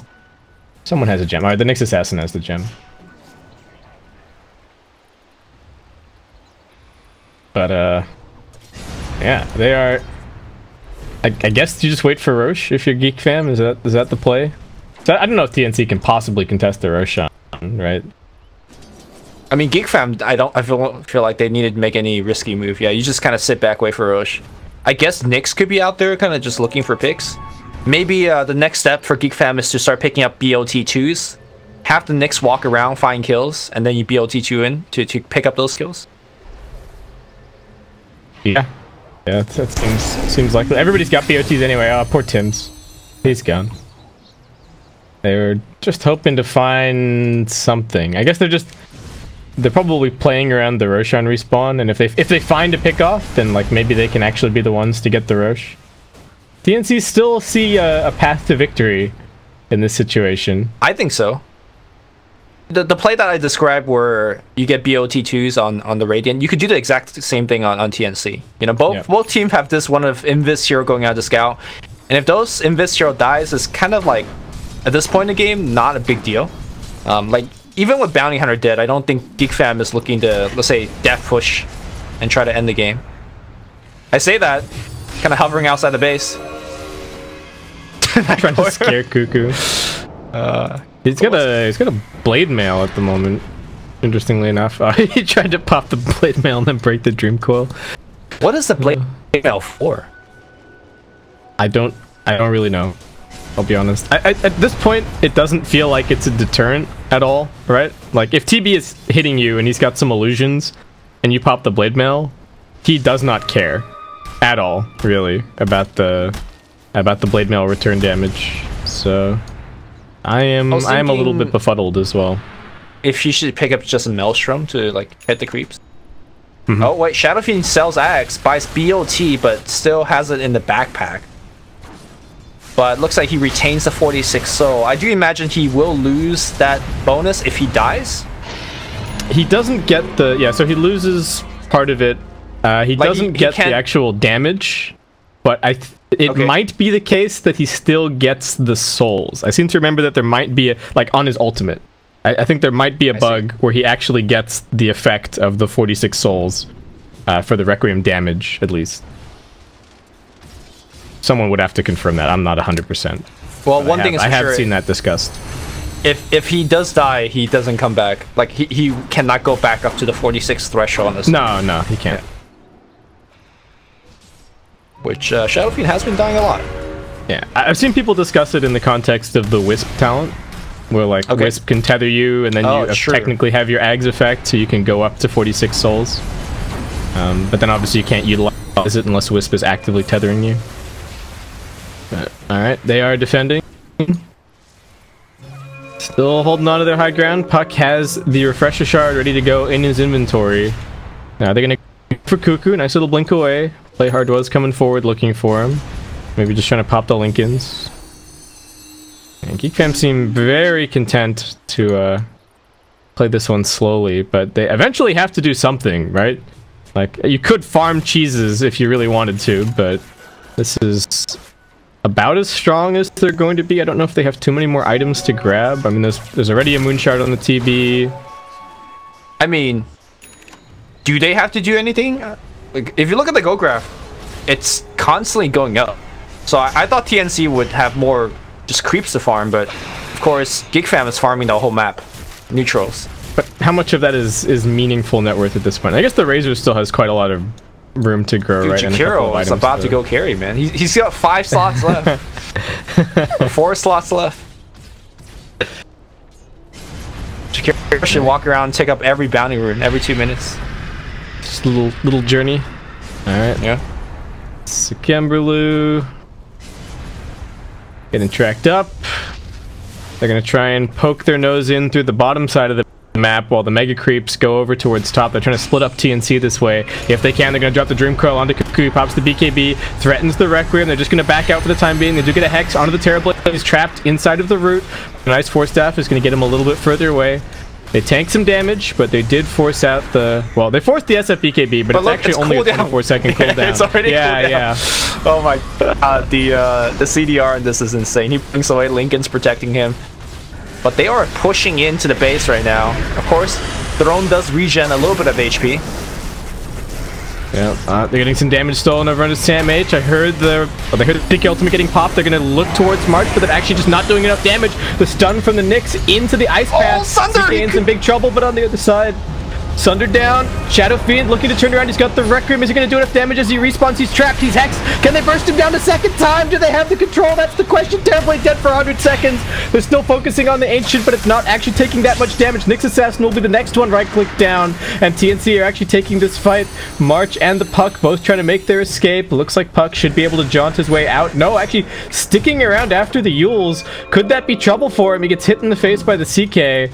47 waiting for him. Do they have the vision to get the glimpse back? Yes, they do. It turns the corner as he also gets hexed up. Okay, yep, they get the kill. Alright, base is defended. Base has 8 HP regen per second, so it's gonna hold. Well, TNC lives to fight another day, and that team fight, they've got themselves about a 9,000 gold net worth swing. That's a lot of gold for some of these like really gold-starved heroes. Radiance being perched up on Sam H. They are going in for the long haul. 62-minute Radiance. And now, of course, ooh, this is it. 1437. Going for the Venn diagram of destruction. Refresher Orb. This could turn it. Yeah. This could be absolutely game-breaking. I mean, they managed to kill the TB twice. He didn't look scary at all in that last fight. He couldn't actually get off the Sunder. He was very close of getting off on the first time. They just popped him, and he uses BKB on the first life. So as soon as he spawned into a Static Storm, and that was all she wrote. Alright. TNC, a little bit of an opportunity to push down mid here. There is a glyph available. GeekFam might be able to hold this without investing too many buybacks. Sam H even just wailing on the backdoor protection a little bit. He's doing a lot. Waiting for that to get dropped. Yeah, he's doing a lot. He's actually still got plenty of atrophy aura damage. Jeez, with the Radiance, they're pinging they're hitting the tier 3 now. Glyph. Alright.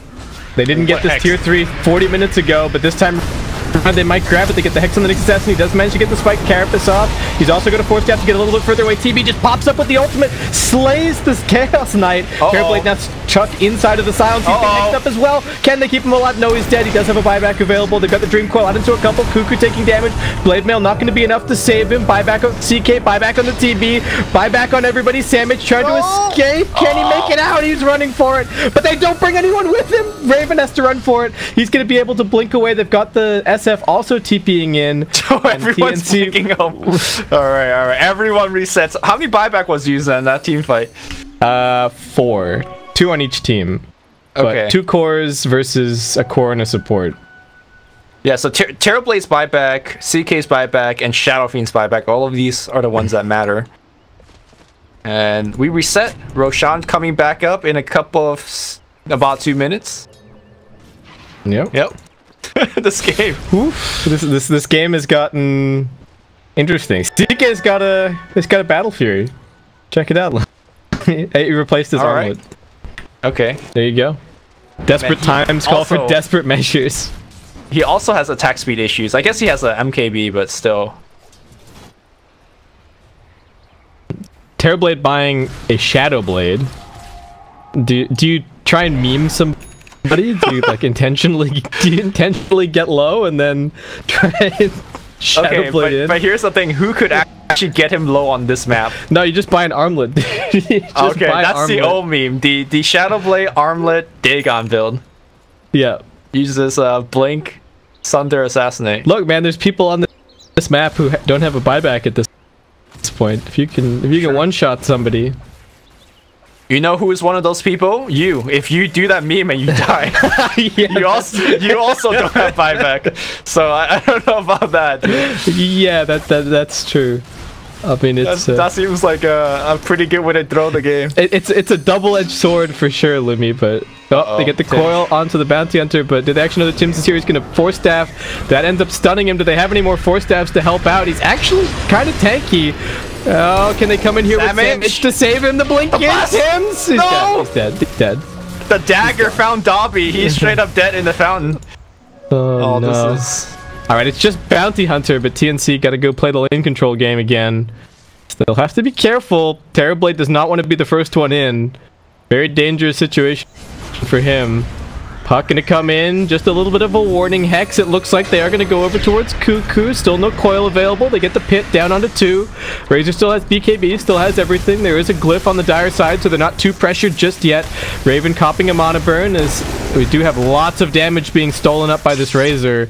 They're intentionally leaving that CK illusion alive so that they can get him all the way up to pretty much max. He's the one right-clicking. They're gonna hex him up. Can they get the Static Storm Kinetic Field combo? No, it ends up missing, and now Septemberly knows that he can come in. He manages to BKB dodge the Chaos Bolt. Raven on the back foot. His BKB turns around, looks towards play hard. Cuckoo lays out the Requiem. March using his BKB effectively. Terrorblade finally finds his ground, but they've got the Refresher Orb. Can they control the Terrorblade this time? He's being muted. Do they have the damage? That's the question. He gets the Sunder off. Sam H donating all of his life over to him. The Terrorblade's found a triple so far. Give him the Ultra Kill. He needs a few more. There have been buybacks on TNC, but they've only got Cuckoo as the big core. He gets hexed up. Now he's in trouble, still pressing forward onto the front lines. It's once again the Sunder that keeps the Terrorblade going. He gets the Rampage, and with that, GeekFam will end this game 1 against TNC. Game. That was great. That was a fun one.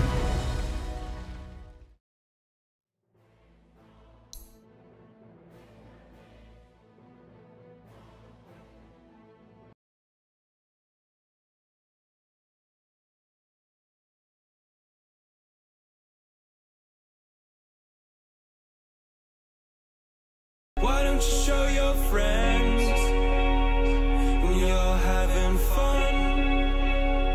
What if it never ends? I'm lacking sincerity, but you don't care at all. Miss booze, lit cigarettes, trying to take me home.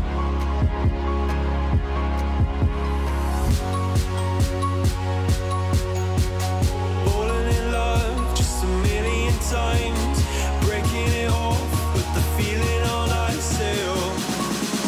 She's as cold as December,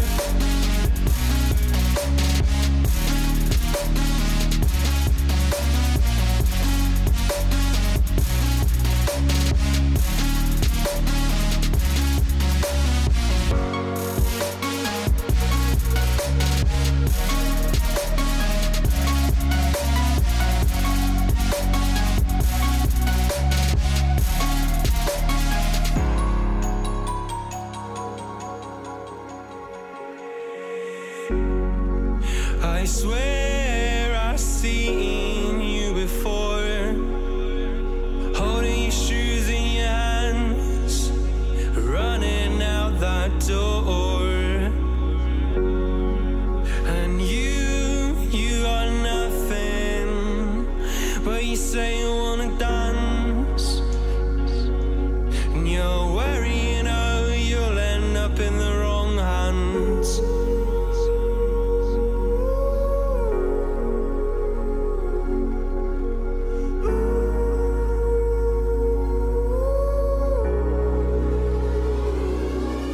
I'm lacking sincerity, but you don't care at all.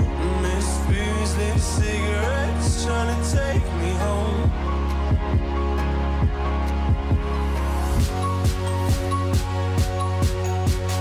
Falling in love just a million times, breaking it off with the feeling on ice still. She's as cold as December.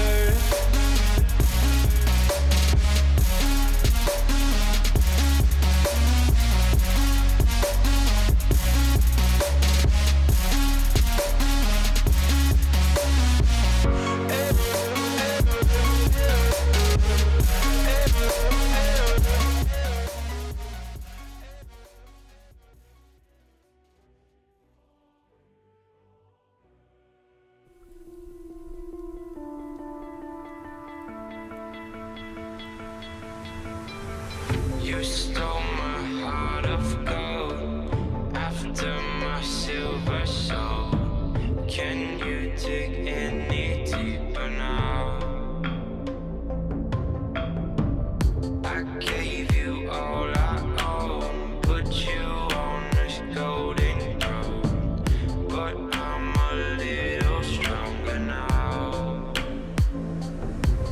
You cashed in on my promises, you know I'm too generous. Now I've learned to never.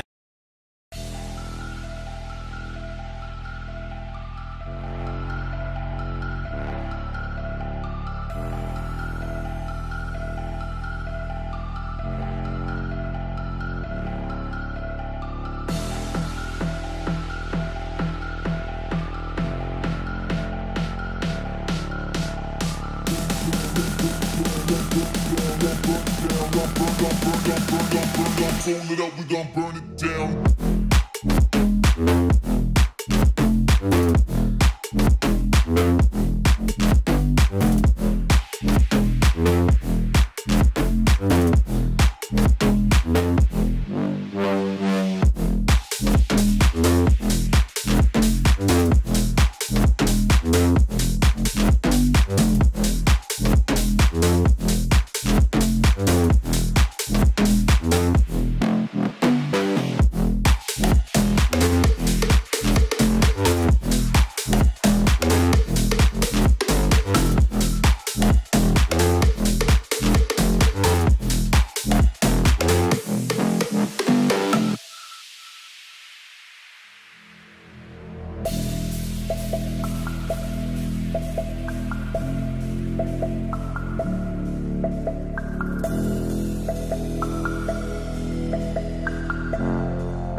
TNC's turn to ban.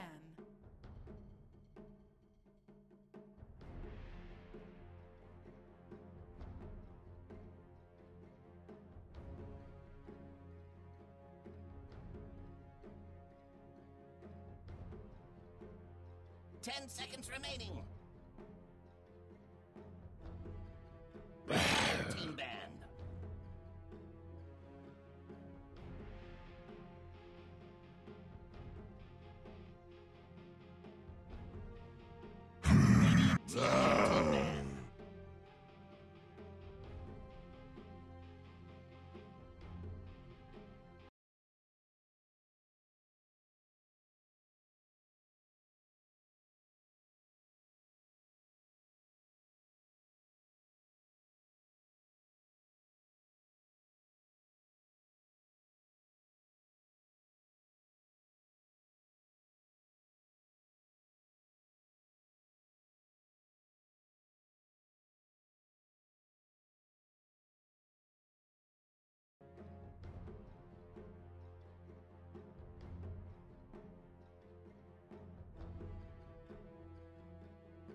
10 seconds remaining.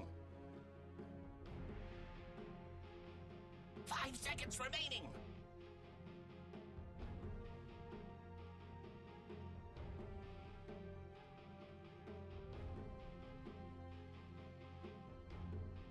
Tire team pick.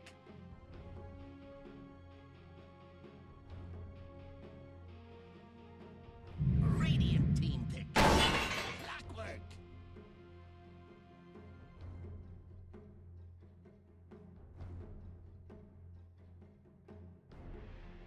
Radiant team. Tire team pick.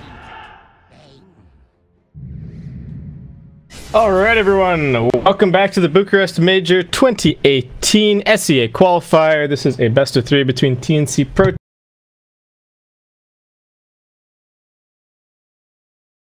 best of 3 series. The winner of this moves on to the next round of the qualifier to be played later today. So the winner of this match is going to be playing against Fnatic. The loser of this series is out, so pretty high stakes game. I'm Basecap here once again providing you guys with the coverage. Hopefully the stream is stable, but if not, I have Lumi here with me, and Lumi also has the backup stream on lock, so we're ready to go. So game 1, we saw the first phase ban of Clockwork, and this time with the first pick overall, GeekFam will pick it up, and TNC's gonna run it right back with the Shadow Fiend.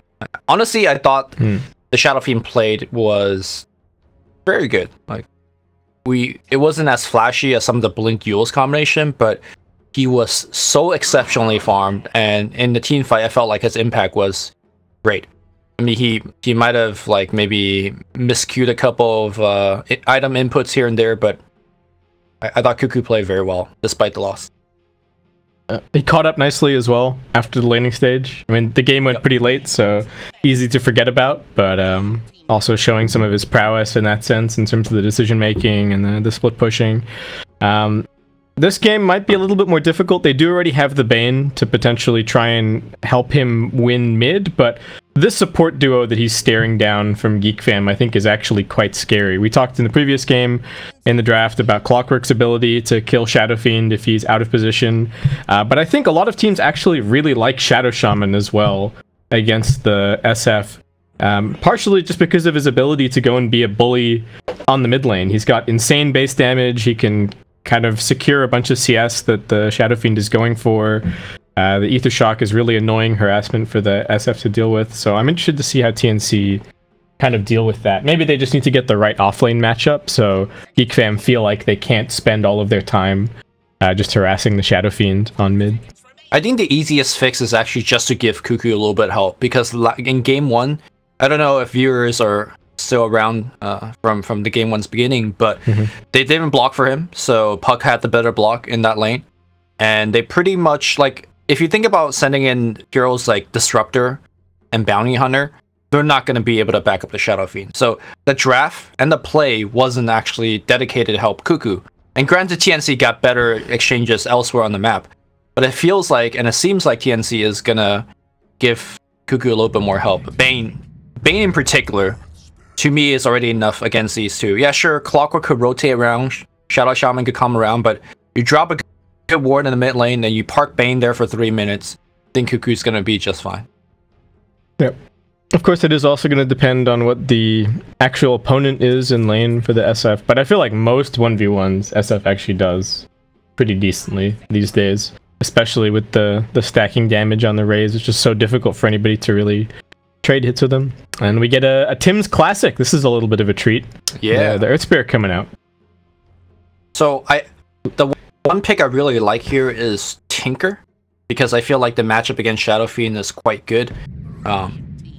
And it really works very well with the Clockwork as well, right? Clockwork Rockets gives you vision, and then you could go ham with your Laser Rocket combination yourself. But we're going to see a Brewmaster pickup, which looks okay because you could toss a Shadow Fiend up front, but the way I'm seeing it is that once it gets to late game, Hex is going to be coming out from the Shadow Fiend. And so far, Brewmaster, I mean, he's going to be powerful early on, but I feel like he will get countered down the stretch. Yeah. Nice for laning here. I think the one thing that's a little bit scary is playing against the Earth Spirit, right? That very fast silence.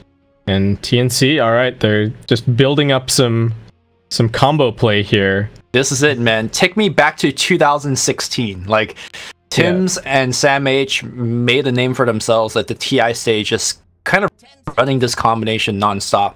Not only is putting Iron Shell on the Earth Spirit insane because he could roll in and deal a ton of damage, but the mid-game combination that these two set up, or used to set up rather, straight up kick into nothing, but then the Darkseer blinks out of a corner and vacuums the whole team into the kick, and then the Magnetized combo starts. So this is...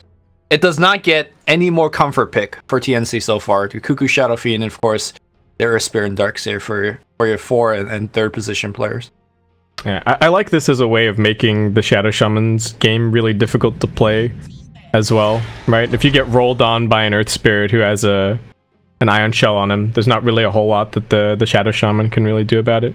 We will see that Tinker pick that you were talking about. There's even more synergy here with the Brewmaster, right? Being able to TP in onto the... You can still TP on the Pandas, right?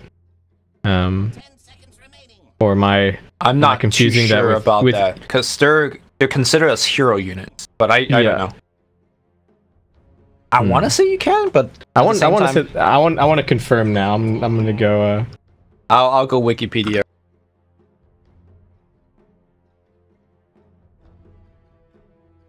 Typing, but the Tinker also good, pretty good matchup against the SF. The catch for him is not insane this game by any means, so should be able to play pretty well. Like you said, there's a little bit of scouting from the Clockwork as well to be able to get more value out of the Rockets. And also just kind of hard for Bane and Earth Spirit, not the tankiest supports in the world, so you're getting into the kind of range where Tinker can 1 or 2 cycle you with his nukes, which is scary. The Jug Band's going to come out. I do really like a sieging hero like the Jug when you have a Tinker, because it feels like, as much as one of the strongest aspects of Tinker sure is like the AoE damage in a fight, but I think a somewhat underrated aspect and one of the more straightforward ways to play Tinker is just utilizing the March to control space. If you roll up on a tower with a Jug and you've got the healing ward down, you've got 2 layers of March there,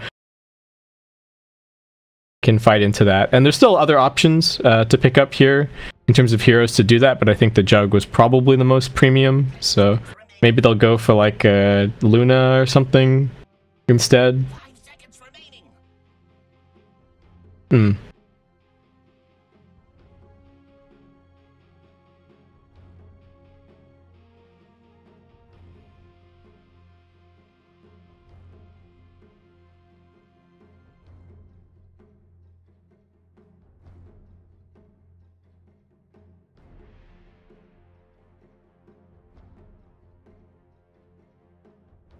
Really crazy.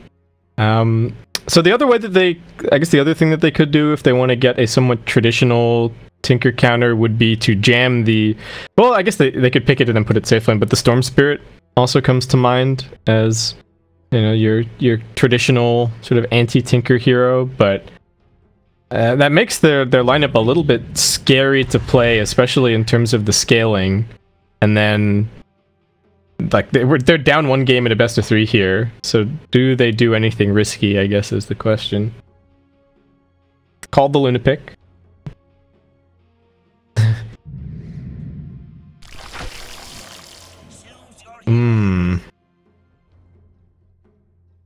I mean, I don't mind the matchups, but I hate this hero at the moment. I think it's quite bad. So I feel like he doesn't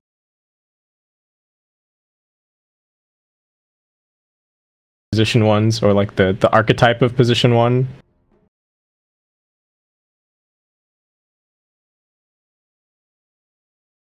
Vehicle in this game, and like I said, the matchups are good against the Brew, Tinker, and Luna, so maybe it'll be alright.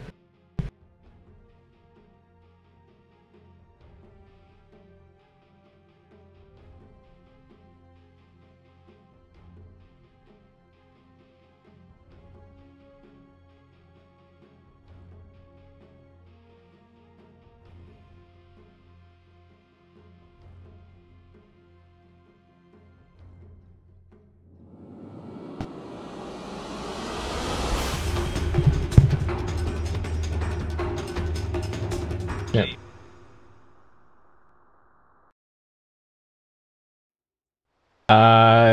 Yeah, pretty much. I mean, you can kind of like lifestealer chip in a totally desperate situation where you're super far ahead, slow. But it's so slow.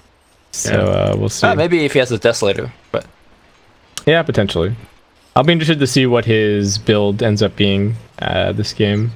I mean, probably Armlet, SNY maybe in there somewhere.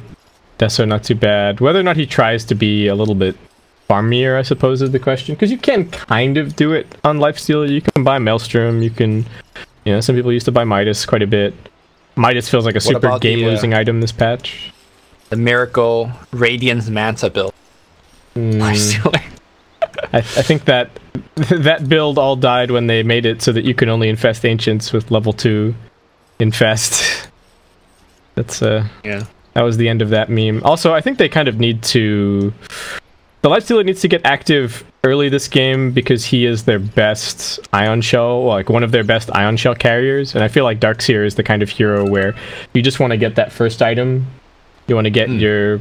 I mean, it could even be like a 4-staff first this game, but you want to get your Dominator or your 4-staff or your Pipe, and then you just want to go run at the enemy team and like play 5-man with your team. So. Well, here's the thing though. If this was Ohio playing the Darkseer, I would be like, yeah, he is going to be getting Dominator. I don't know if we're going to see that from play more together. So we might see more of a mech Blink Dagger, whereas the Helmet Dominator is more suited to like, hey, I'm going to split push, which I think fits more Fnatic's playstyle. Oh, look at this. TNC won the block. Oli messed it up. Yeah. It's good enough. It's a little bit far forward, but still really good. And now they got the Enfeeble out. 147 taking the last hit, not feeling like Cuckoo is going to be able to secure that one. He gets the first deny. Down at bottom, it's the Shaman plus Luna looking to pressure the Lifestealer. Oh my god, the Shaman is going to hit so hard. I mean, he has almost 100 damage. This is... Come on, 89 is not 100. Almost 100. Oh, now he might just be dead here. Tim's running forward. They got the Orb of Venom. They got the slow. Luna doing her best. Trying for the body blocks. He makes it into the trees. No, there's no way. Raven gonna find that first blood. And Darkseer is just cutting the wave up top. SamH even somehow... I don't know how this happened to these two creeps, but they are being escorted to their death. No experience for the Brewmaster. That's perfect. On those two. Yeah. I mean, this is a matchup that I think SamH should dominate in. Not only is he going to be able to cut like this, but he's also going to be able to farm a small camp in between. Unfortunately, the small camp was blocked out. So. But they blocked it. Yeah, they did. I don't think they expected the 1v1 matchup in this lane. Yeah. Well, he's still going to be very happy. If he wants to as well, he could just be dragging the creep wave into the medium camp. He should. I feel like there's really no punishment, right? Because you know that most of the heroes are on the bottom side. For GeekFam. Yeah, he could stack this medium camp here as well. Oh, he's going for it. Is he going to go for the bird? Or he just gets the bounties, I guess. Yeah. Well, what's happening over here? Tinker's just trading blows with Shadow Fiend. Enfeebled Tinker. Not very happy. Does have 6 CS to his name. Cuckoo getting off to a good start. Tinker needing to be careful of the boots timing on the SF. This is a hero these days that you can quite easily die to. SF just gets boots off the courier, has level 5, and just triple raises you and you're dead. So, Oh, I love what Sam H is doing. He walks back to the secret shop with the creep wave following him, buys bottle, and now he has more than enough mana to do whatever he wants. I mean, honestly, March should be able to get every single last set under the building anyways with the Quelling Blade. But yeah, obviously you'd he's going to hope miss so. them. You see what he's doing there? He's dropping the Quelling Blade on the first hit. Because if you don't drop it, he is going to miss that last hit. Oh, even the Iron Shell on the... This is just insult injury right now. Yeah, Sam H knows exactly what he's doing up here. Oh, down bottom. Once again, Shadow Shaman are going to be taking a spill. Tim's still playing around down here. I guess maybe not much point in going towards mid until the Shadow Fiend has more points in raise. So, makes sense to just come down here and kind of protect your lifestealer a little bit. Play hard just around the corner. Does have level 2 on the clockwork, but it doesn't get all that scary until he gets that second point up in the battery assault. And the wave is pushing really heavily. What's happening under this tower? Is he just dead? Sam H punch him? Alright, there you go. March is gone. Sam H gonna pop the BM salve under the tower and then go right back to farming. Yeah, and the cool thing for him is that the runes are spawned up very soon. And because he's pressuring the tower so hard, the Brewmaster can't even think about contesting. Back in the mid lane, Cuckoo now gets a kill with the rotation of Tim's. This is exactly what I meant during the drafting phase. Like, this game, they're going to help him much more. The first thing they did as the game started was roll forward, drop down this ward, so he's not going to get ganked by the clockwork. And then they put the Bane there. And now he's not only leading in terms of CS, but he's also up in terms of kill. This is the reason why Cuckoo normally have such a monstrous game on Shadow Fiends, because his team buys him the space and time. Yeah, and looks like Playhard is dead here. He wanted that 4-minute bounty rune. He did wake up in time to grab it, but there were a bunch of TNC heroes waiting around him, so he is gone. This early game, right? They're just winning every lane. They're not doing anything too flashy. It's just really solid Dota, and GeekFam kind of struggling to respond. Another roll in is going to catch. Can they kick him back? Yes, they can. There's the short raise. Do we have any more? He's got a double damage, though. He's just punching Cuckoo. This is a little bit scary, but alright, Cuckoo's got it. Fairy Fire and South. He was fine. He survived the rocket on like 120 health, but just in case. I mean, he wasn't sure either. I guess he doesn't know how many points there are up in it. Well, they're gonna get the kick out, but Earth Spirit looks like he might still end up going down here. Tim's, can he find an angle for a roll? He loses the mana on the cogs, and he'll be brought down. Cuckoo coming over to try and help out. Shadow Shaman has to take the long way home, but alright, GeekFam at least getting on the board. Has to be good for morale. Sam H has Arcane's finish next to his bottle. Man, he's doing amazingly. Now they're looking at lane switch. Luna now goes mid. But he was just actually meandering his way up top, yeah. Yeah, alright, it was just a little stopover. At this point, if you're Sam H, I guess you don't go Soul Ring, right? If you've already got Arcanes in a bottle. Doesn't really seem like there's that much point. That's probably overkill at that stage. Looks like he is actually going to go back for that HOD. Has that Ring of Health already pick up? I don't think this is like a Hood or a Vanguard for him. What's wrong with Hood this game? I mean, it is a good item. I just don't generally see Darkseer Hood first. I think the HOD is maybe perhaps a little bit more common. Yeah, I guess we'll just wait and see what he puts up. Hood is actually very good against Luna and Tinker. Yeah, there's quite a lot of magical damage this game. Oh, Tinker tanking some raises. Cuckoo a long way up in the lane here. Does need to be a little bit careful. Part of this rotation was scouted earlier by Tim's, and Cuckoo with the boots is going to be ARK. Brewmaster is actually super keen to make use of his level 6. Is he just going to run in and split? No. All right, March. Not quite so bold. The run in split strat. We've seen that the other day. yeah, the no blink Brewmaster. That was a very questionable build. I'm just gonna throw it out there. Sam H, he's got 3 points in Surge. He's fine. There's no way he gets caught here, I don't think. Play hard. Surge lasting such a long time. In fact, now they're just gonna turn around on him. Yeah, Tim's in the area. The Cog's just gonna end up being his own grave. And Sam H gonna farm a couple of them just for good measure. Alright, well, Lifestealer just going to be going for the Armlet Rush. Nothing too flashy in terms of his build. Luna trying to play catch-up, but just going to get rolled on up top here. And this is a max level level Ion Shell is doing so much damage. Can Clockwork get in here with the cogs for the save? I don't think so. Vacuum back. Tim's taking some damage, but Sam H there for the assist, and Playhard actually the one getting run down.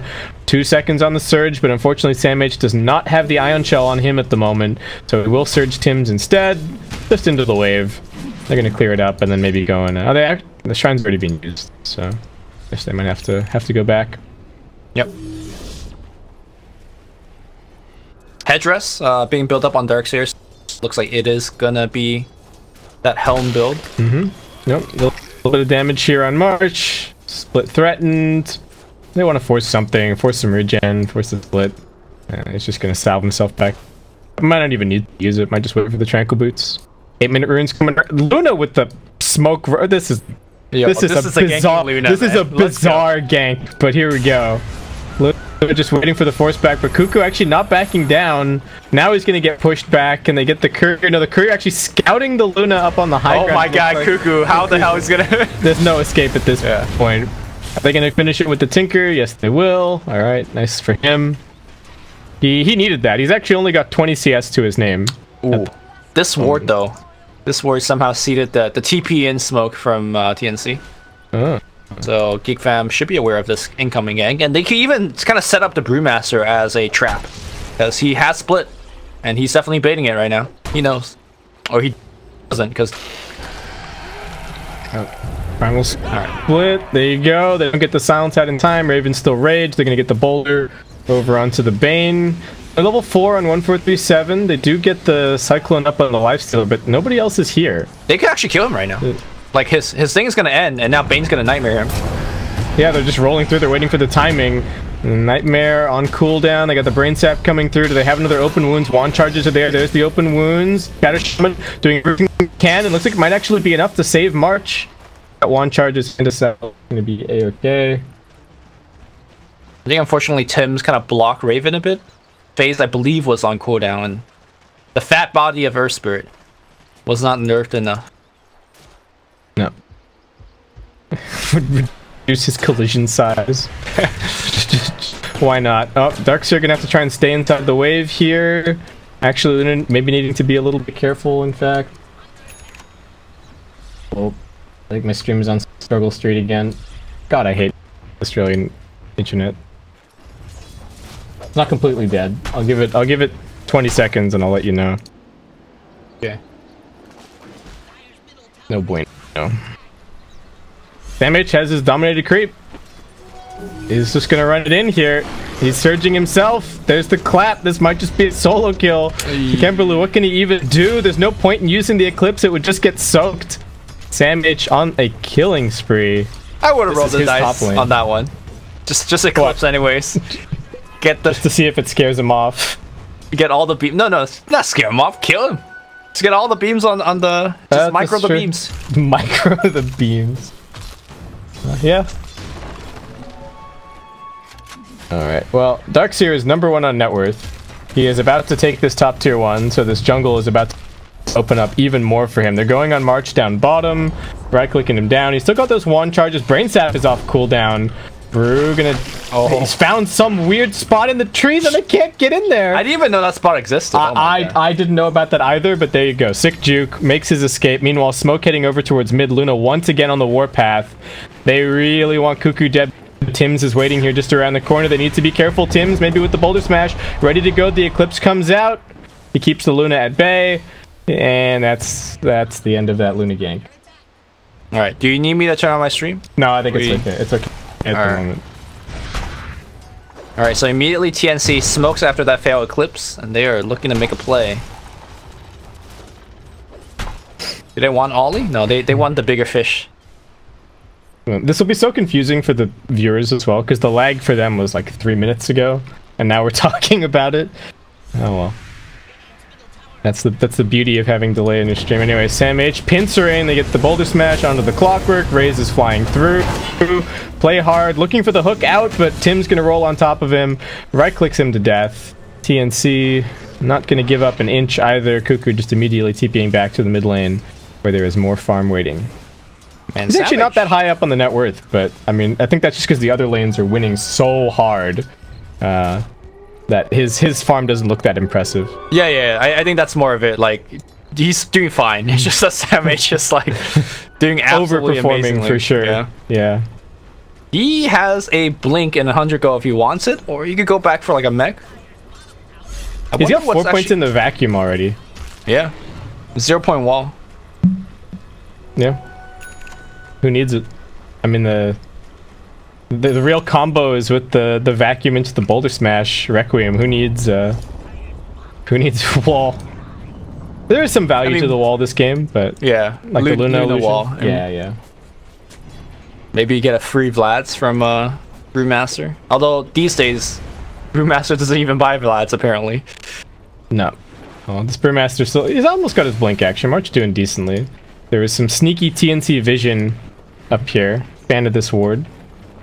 There's actually you have to cut down the tree here to place this. So. Which one? Can you ping it out?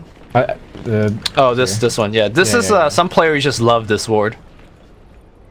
The other good one is they've actually planted the same one where you have to cut down a tree to be able to place it. I guess 1437 maybe just using up some of his tangos that he had left floating around from the laning stage since he didn't really need them. Anyway, Tim's. Oh, he's got the Iron Shell loaded up. They are a little bit hesitant because this ward, as we were saying, is scouting out this rotation, so they just back up.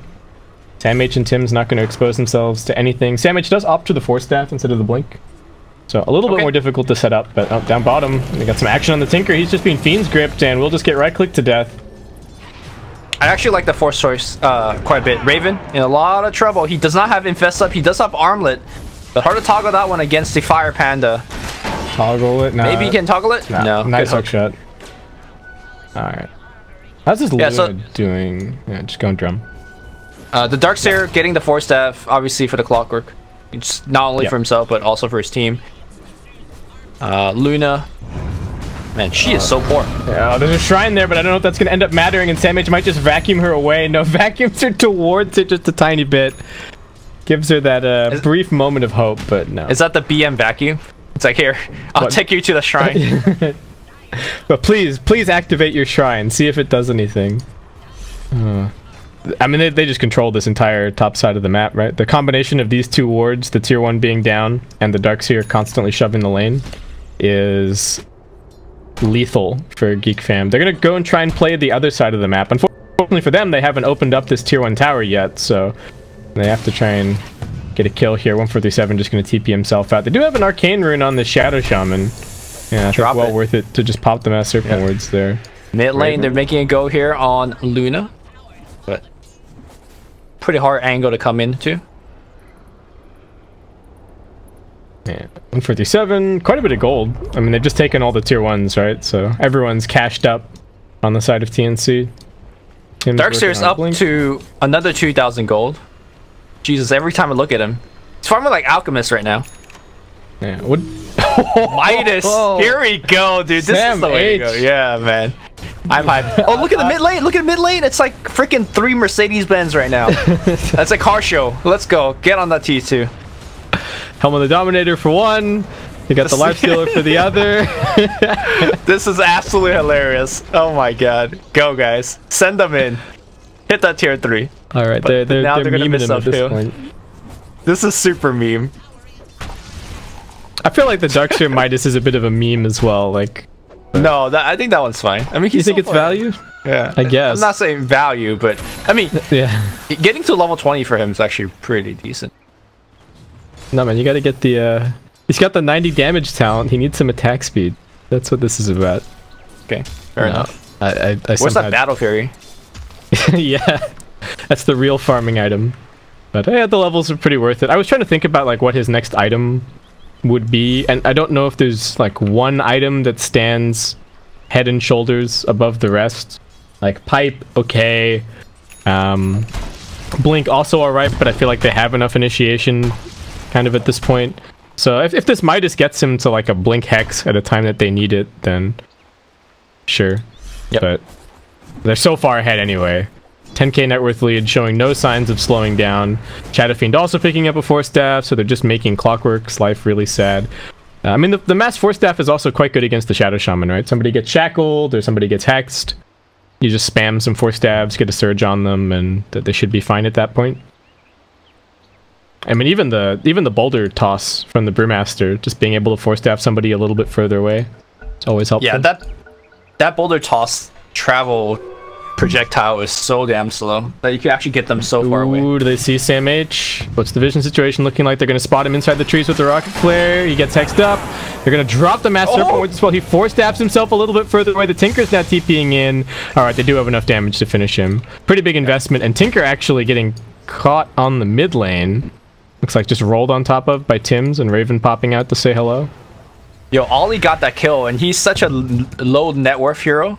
Getting the top one, he got 760. Yeah, I know, dude. That's insane. That's insane. Yeah. Kick back. Getting kicked out of the base into the Fiend Script. The combination plays from TNC.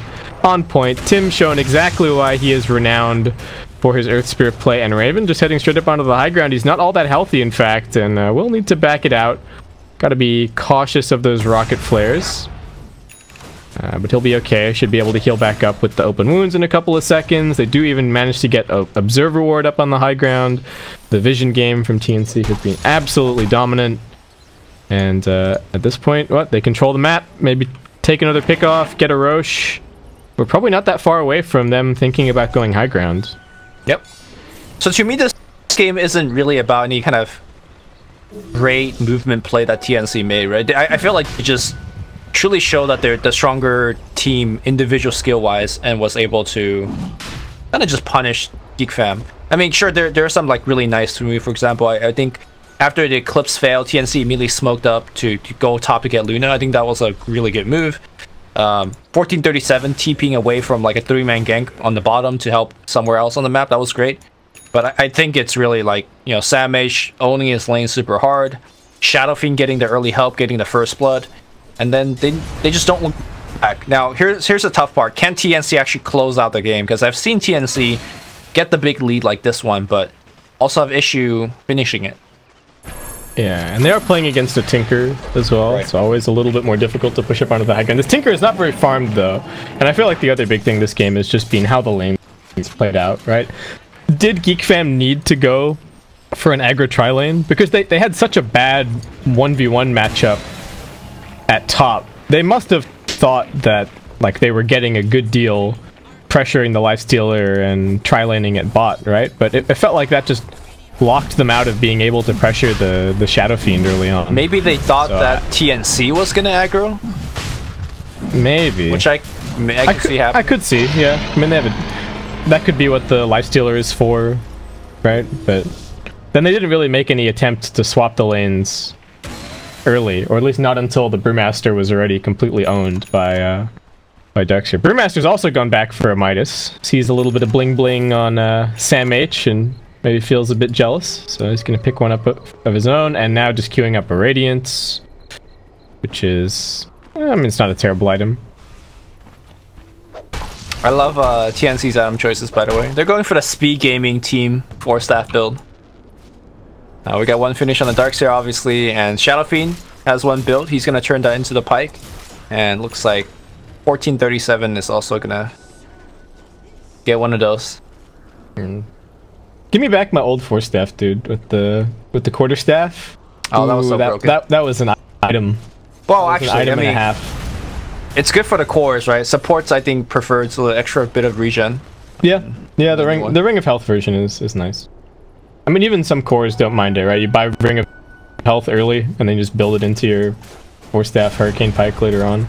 You know, with all these item like change throughout the game, I still think one of the most broken item back in the day was Phase Boots.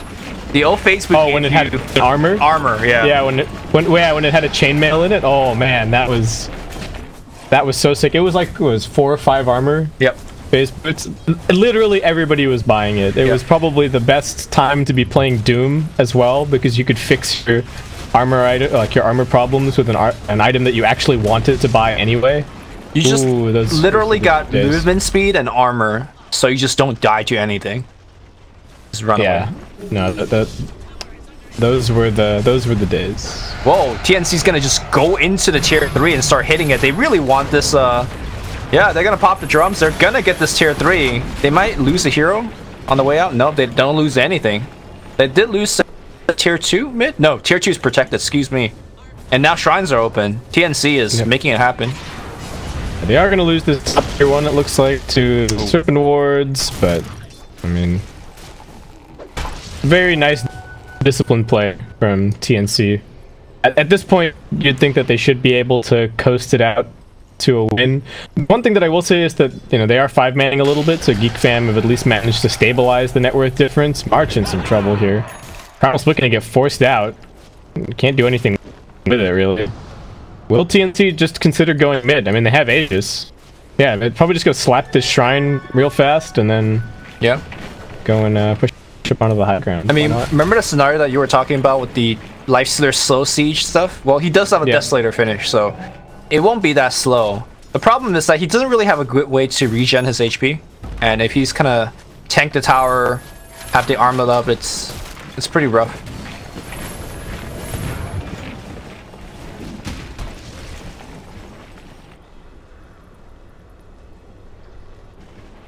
I don't know what they do. They do have a blink on the Tinker now, so at least Tinker can kind of take some farm out on the map, keep the lane shoved out, buy a little bit more time. The Luna, I mean, also getting somewhere once she has the Manta, that'll be probably pretty impactful. But vision situation is not that great for GeekFam. We do have a couple of wards around the place, nothing where they would really like to have it over in this Radiant jungle to enable some more farming. I mean, you look at the Luna and he's just cowering in the trees. But TNC, clean up those 2 shrines, still have another, what, like, another minute on the Aegis?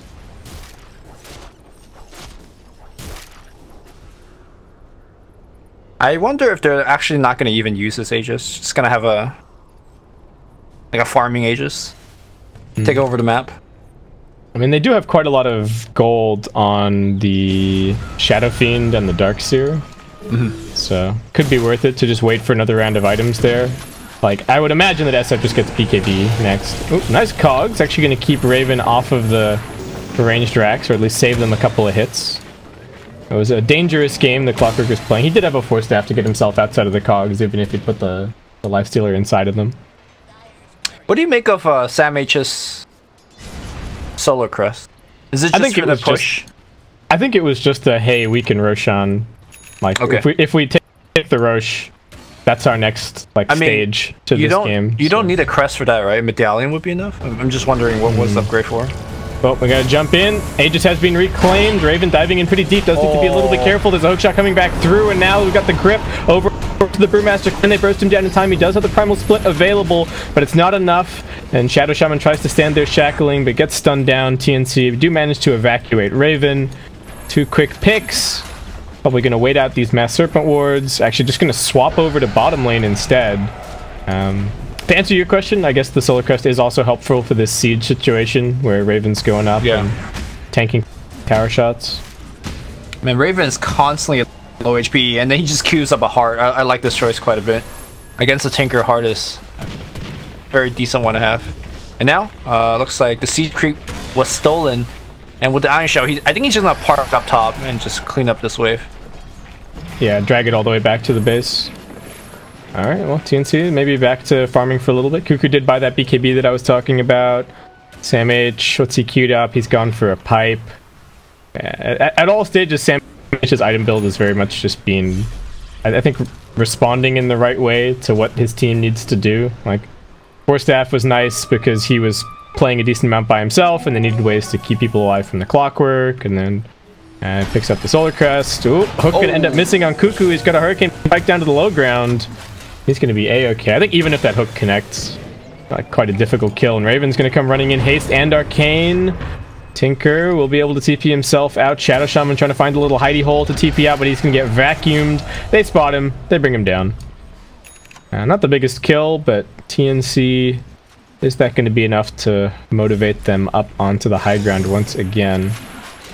I wonder if this is one of the few situations where Shadow Fiend could pick the right side of his level 15 talent. the presence aura effect buildings. Yeah.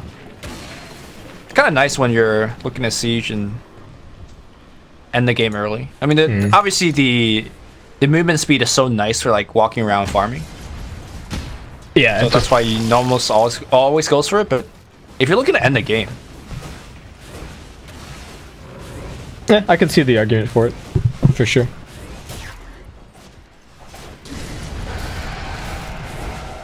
I do think that like the movement speed is still important for just like running away from the primal split or keeping distance with the Luna in a team fight. But yeah, if you're just thinking of forcing your way up out of the high ground, popping BKB and just muscling down the buildings, then the presence aura definitely helps.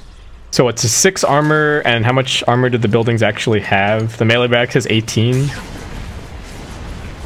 That's still pretty significant. 12. Yeah. Yeah. So it's the same as a Deso effect, right?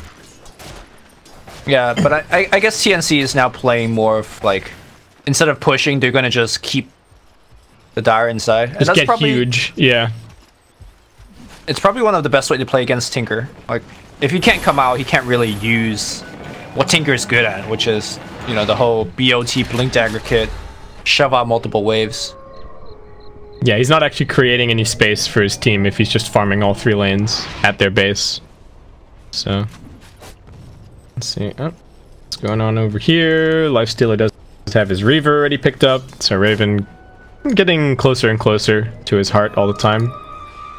And Cuckoo with an Arcane Rune. So, it feels like, to me at this point, TNC do kind of have this game in the bag. GeekFam gonna go for a smoke play coming outside of the base. Who can they catch? They look towards the Shadow Fiend. All they do is force a BKB. I mean, probably call that a win for them. Not what they wanted, but still worth it to knock that Shadow Fiend BKB down a little bit. Though it's not really a window that they can use, unfortunately. Yeah. And I think if you ask TNC, it's also, I feel like they're not unhappy with the exchange because sure, they lost a BKB charge, but also that means GeekFam, that was their smoke. They didn't get anything done, and now they're stuck in their base again. So yeah. The situation isn't getting any better for GeekFam. It might be like pretty boring to watch from a spectator point of view, but GeekFam, I think this is the right move for TNC. They don't do anything until the Roshan is up, and that's why 1437 has been just kind of sitting inside a pit. Well, Tim's gonna come popping around the corner, gets the boulder smash out onto 2. The 2-man silence as well. No opportunity to save the Luna. The Magnetize finishes it off. Raven's fast and he is hungry.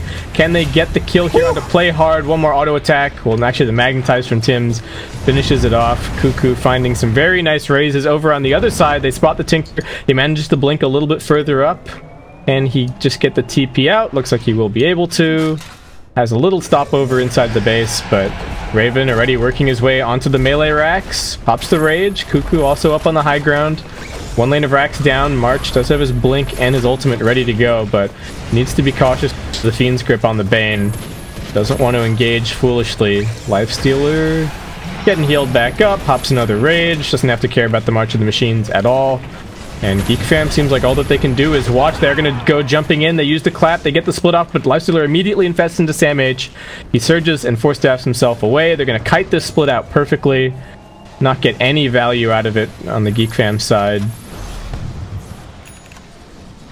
That was very nicely executed by TNC. From the Tim's pickoff into the push, into the clean disengage. And now Roshan's back up. Yep. Playing it super well. I mean, GeekFam is being very diligent at checking out Roche with the rocket flares every time. But I'm not even sure if they could just contest it. Yeah, it's not going to be easy, especially once this. I mean, they do have Tinker, so they have ways to deal with defending the base, so they can kind of go and position everybody over there. But in terms of actually taking that fight and winning it, I don't think so. Yep. The number, just the net worth advantage is becoming staggering. The idea of actually killing off any of these TNC cores is becoming more and more difficult. Like SF's about to have a Scotty. And the Lifestealer already has his heart. He's got 3.5k health without his armlet turned on.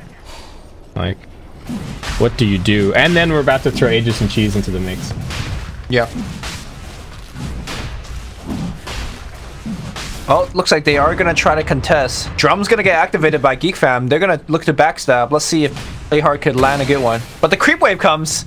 Yeah, this is really awkward, and now everybody from TNC just gonna scatter out. 1437 pressing forward. Do they know that the Brewmaster's up on the high ground? They don't. He's actually looking for a grip, but Luna manages to find a hidey hole inside the trees, and with that 1437, looks like he's actually killed himself to vacuum back into the wall. They get the Luna illusion, and now the Boulder Smash catching on Luna. Won't be able to save her. Just gets right-clicked down by Raven. Roll through now from Tim's. Finds Oli on the other side. 2 more auto attacks from Raven. Finish that kill. And TNC, despite losing their captain, will still be able to go back and clean up the Roshan very easily. And Sam H and Cuckoo even gonna grab a little bit of ward farm before they head back over. Well, now instead of going for Eye of Scotty, Cuckoo just want to pick up damage. Butterfly it is. I thought that this might be, like, I thought he might be getting the Aegis or the cheese to go along with this, but maybe he'll grab the cheese a little bit later on from the Lifestealer. Raven just running around with it in his inventory at the moment. Sam H still #1 on net worth. Has a Lincoln Sphere picked up now. That's impressive. #1 net worth in a 30. He's got a Midas, dude. That's true. He's also like farming 1.5 wave of creeps every time, I guess. He's like farming as much as Shadow Fiend. Yeah, the Dominator is accelerating his farm a lot, I think. Because they're just using that to push the waves instead of Shadow Fiend having to buy like BOTs and then he shoves multiple lanes. Oh no, he's got a Midas in his back. That's value lost. A dance game, right, dude? I don't know. Does your creep die does he need if more you money? put it in the backpack? If you put the helmet in the backpack? No, it doesn't. I don't think it matters where it is anymore because you can't have more than one. Yeah, so there you go. Sam H. Yeah, he's on it. Needs the Octarine core for the Midas value. That's the. Oh, look at Tim's. Stat. Tim's. Who can they find? He blinks forward. Raven jumps out. Raven just wants to play the objective. Brewmaster once again going to throw out the primal split. Play hard, just hooking into the back of that. TNC able to evacuate. Lifestealer has a rage as soon as he comes down. Doesn't even need to use it. He just doesn't have a care in the world with an Aegis and a heart. I mean, the Brewmaster has a Radiance, but TNC easily back out. They've actually given the cheese to 1437 at the moment. I mean, better to keep it in an actual inventory so that you can cheese pass instead of having it come out of somebody's backpack. But. So the problem with this game, apart from the fact that GeekFam got dumpster in the lanes, is that they're unable to actually use the Clockwork Initiation alongside the Brewmaster. How the team fight is supposed to look for GeekFam is that the Clockwork cooks in cogs like 1 or 2 heroes, and then the Brewmaster follows up.